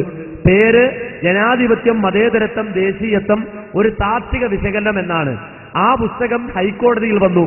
നമ്മുടെ എറണാകുളത്തുള്ള ഹൈക്കോടതിയിൽ വന്നപ്പോൾ സാക്ഷാൽ ആരിഫ് അലി സാഹിബ് എഴുതി കൊടുത്ത വാചകം, that exhibit P2 has not been published by the third respondent but an independent publishing house എന്നാണ്. എന്ന് പറഞ്ഞാൽ IPH പുറത്തിറക്കിയ ആ പുസ്തകം, IPH പുറത്തിറക്കിയ മൗദൂദിയുടെ ജനാധിപത്യം, മതേതരത്വം, ദേശീയത്വം ഒരു താത്വിക വിശകലനം എന്ന പുസ്തകം not been published by the third respondent, അത് ജമാഅത്തെ ഇസ്ലാമി പ്രസിദ്ധീകരിച്ചതല്ല, but than independent publishing house, അത് ഏതോ ഒരു സ്വതന്ത്ര പബ്ലിഷിംഗ് ഹൗസ് പ്രസിദ്ധീകരിച്ചതാണ്. അത് ജമാഅത്തെ ഇസ്ലാമിയുടേതല്ല. IPH ജമാഅത്തെ ഇസ്ലാമിയുടേതല്ല എന്ന് എന്റെ സഹോദരൻ അങ്ങനെ വാദമുണ്ടോ? ഒന്ന് പറഞ്ഞ മൈക്കെടുത്തിട്ട്. IPH ജമാഅത്തെ ഇസ്ലാമിയുടേതാണോ? അല്ലേ? IPH ജമാഅത്ത് നേതൃത്വം നൽകുന്ന സ്വതന്ത്ര ജമാഅത്ത് നേതൃത്വം നൽകുന്ന അങ്ങനെ സ്വതന്ത്രമായി നേതൃത്വം നൽകുന്ന പല പ്രസിദ്ധീകരണങ്ങളുണ്ടാവും. മാത്രമല്ല എനിക്ക് കുറച്ച് കാര്യങ്ങളും ഇത് കഴിഞ്ഞത് മൈക്ക്. അപ്പൊ ഇതാണ് ജമാഅത്തെ ഇസ്ലാമിയുടെ. ഒന്നും മറച്ചു വെക്കാനല്ലേ? ഒന്നും മറച്ചു വെക്കാനില്ല, ആരെയും തെറ്റിദ്ധരിപ്പിക്കാനില്ല. IPH ജമാഅത്തെ ഇസ്ലാമിയുടേതല്ല എന്നാ പറഞ്ഞത്. ജമാഅത്തെ ഇസ്ലാമി നേതൃത്വം നൽകുന്നതാണ്, അല്ലെങ്കിൽ ഞങ്ങൾ നേതൃത്വം നൽകുന്നതാണ്, പക്ഷെ സ്വതന്ത്രമാണെന്നാണോ? അല്ല. That exhibit C2 has not been published by the third respondent. Jamaat-e Islami പ്രസിദ്ധീകരിച്ചല്ല എന്നാണ്.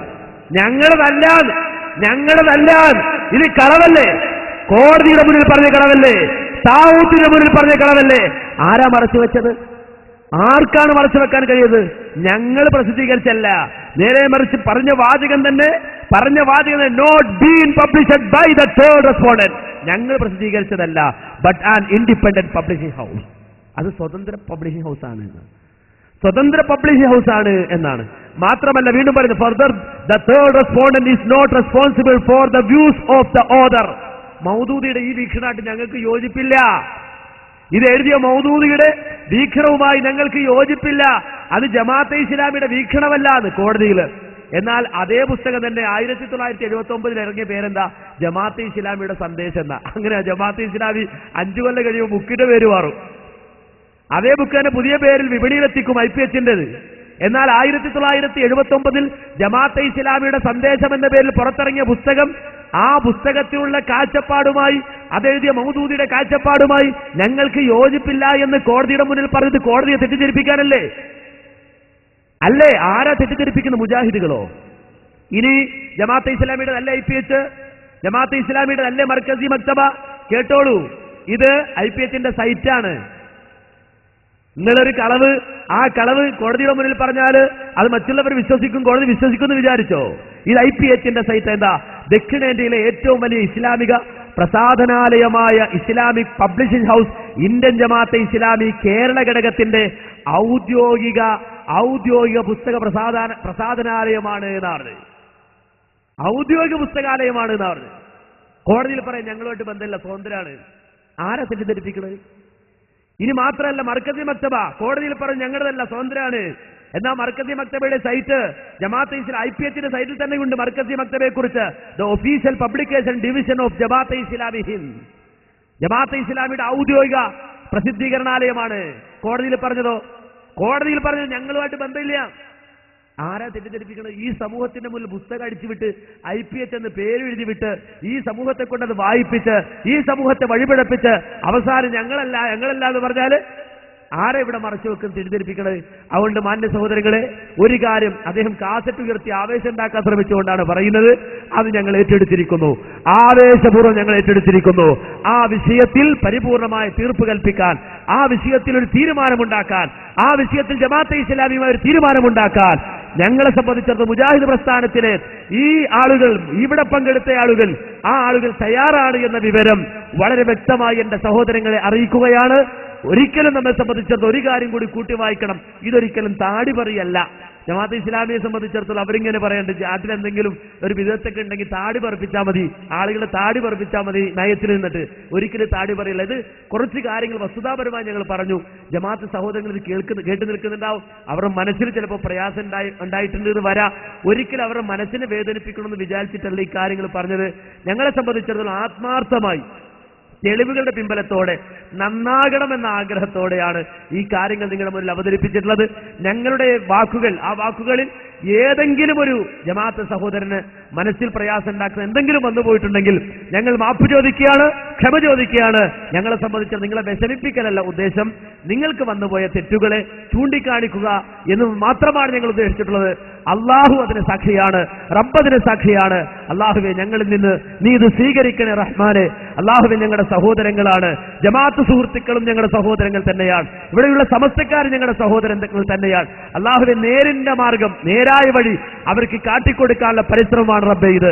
അള്ളാഹുവെ, ഞങ്ങളിൽ നിന്ന് നീ ഇത് കബൂലാക്കണം റഹ്മാനെ. അള്ളാഹുവെ, നിന്റെ ദീനിൽ നിന്ന് തെറ്റിപ്പോകുന്ന അവസ്ഥയിൽ നിന്ന് ഞങ്ങളെ നീ കാത്തുരക്ഷിക്കണം റഹ്മാനെ. അള്ളാഹുവെ, ഒരുപാട് ആളുകൾ ഒരുപക്ഷെ ആദർശത്തിന് ശത്രുക്കളായിരിക്കാം, അവർ രോഗം കൊണ്ട് കഷ്ടപ്പെടുന്നവരുണ്ട് റബ്ബേ. ഞങ്ങളുമായി വ്യക്തിപരമായി അല്ലെങ്കിൽ പ്രാസ്ഥാനികമായി വിയോജിപ്പുള്ളവരായിരിക്കാം. അള്ളാഹുവെ, രോഗം കൊണ്ട് കഷ്ടപ്പെടുന്നവരുണ്ട്. പ്രത്യേകിച്ച് ഞാൻ പേരെടുത്ത് പറയട്ടെ, നമ്മുടെ അബൂബക്കർ കാരക്കുന്നിനെ പോലെയുള്ള നമ്മുടെ ഈ നാട്ടുകാരനായ ആള്, വ്യക്തിത്വമായ വളരെയധികം പ്രയാസപ്പെടുന്ന രോഗം കൊണ്ട് കഷ്ടപ്പെടുന്ന ഒരുപാട് സുഹൃത്തുക്കൾ അള്ളാഹുവെ പേരെടുത്ത് പറയേണ്ടതും അതുപോലെ തന്നെ ഞങ്ങൾ അറിയാതെ രോഗവുമായി കഴിച്ചു കൂട്ടുന്നവരുമായ ഒരുപാട് ആളുകളുണ്ട് റഹ്മാനെ. അള്ളാഹു എല്ലാവരുടെയും രോഗങ്ങൾക്ക് നീ ശമനം നൽകണം റഹ്മാനെ. അള്ളാഹു ഐഹിക ലോകത്തെ ഞങ്ങൾ അനുഭവിക്കുന്ന ഒരു ചെറിയ വേദനയാണെങ്കിൽ പോലും അതിന് പകരമായി ഞങ്ങളുടെ പാപങ്ങൾ നീ പുറത്തിടണം റഹ്മാനെ. അള്ളാഹു നിനക്ക് ഇഷ്ടപ്പെടുന്ന ജീവിതം നയിക്കാൻ, നിനക്ക് വേണ്ടി വാദിക്കാൻ, നിന്റെ ദീനിനു വേണ്ടി നിലകൊള്ളാൻ, നിന്റെ ദീനിനു വേണ്ടി ശബ്ദിക്കാനുള്ള അറിവും തന്റെ ഇടവും കഴിവും പ്രാപ്തിയും ഞങ്ങൾക്ക് നീ നൽകി അനുഗ്രഹിക്കണം റഹ്മാനെ. അള്ളാഹുവേ, നിനക്ക് വേണ്ടി വാദിക്കുന്ന ജീവിതം, നിനക്ക് വേണ്ടി സമർപ്പിക്കുന്ന ജീവിതം ഞങ്ങൾക്ക് നൽകി നീ അനുഗ്രഹിക്കണം റഹ്മാനെ. അള്ളാഹുവേ, പാപങ്ങൾ വന്നവരാണ്, കുറ്റങ്ങൾ സംഭവിച്ചവരാണ്, കുറവുകളുള്ളവരാണ്. അള്ളാഹുവെ നീ പരിഹരിക്കണം റഹ്മാനെ. അള്ളാഹുവെ ഞങ്ങൾക്ക് നീ മാപ്പ് തരണം റഹ്മാനെ. റബ്ബനാ തഖബ്ബൽ മിന്നാ ഇന്നക അൻത സമീഉൽ അലീം وتب علينا إنك أنت التواب الرحيم. ربنا اغفر لنا ولإخواننا الذين سبقونا بالإيمان ولا تجعل في قلوبنا غلا للذين آمنوا ربنا إنك رؤوف رحيم والحمد لله رب العالمين. السلام عليكم ورحمة الله وبركاته. അള്ളാഹുവിന്റെ അപാരമായ അനുഗ്രഹത്താൽ ഈ സംവാദം ഇവിടെ സമാപിക്കുകയാണ്. ഇതുപോലെ കാവി ഭീകരതയുടെ യാഥാർത്ഥ്യങ്ങൾ വെളിപ്പെടുത്തിക്കൊണ്ട് ഇന്ന് വൈകിട്ട് വമ്പിച്ച ജനപ്രാതിനിധ്യത്തോടുകൂടി സ്വപ്നഗിരിയിലും ISM സംഘടിപ്പിച്ച മറനീക്കുന്ന ഭീകരത എന്ന സെമിനാർ സമാപിക്കുകയുണ്ടായി. ഇൻഷാ അല്ലാഹ് ഇത്തരം സദുദ്യമങ്ങൾ പരമകാരുണികനായ അള്ളാഹു അതിന്റെ പൂർണ്ണ വിജയത്തിലെത്തിക്കട്ടെ എന്ന് പ്രാർത്ഥിച്ചുകൊണ്ട് അവസാനിപ്പിക്കുന്നു. അസ്സലാമു അലൈക്കും.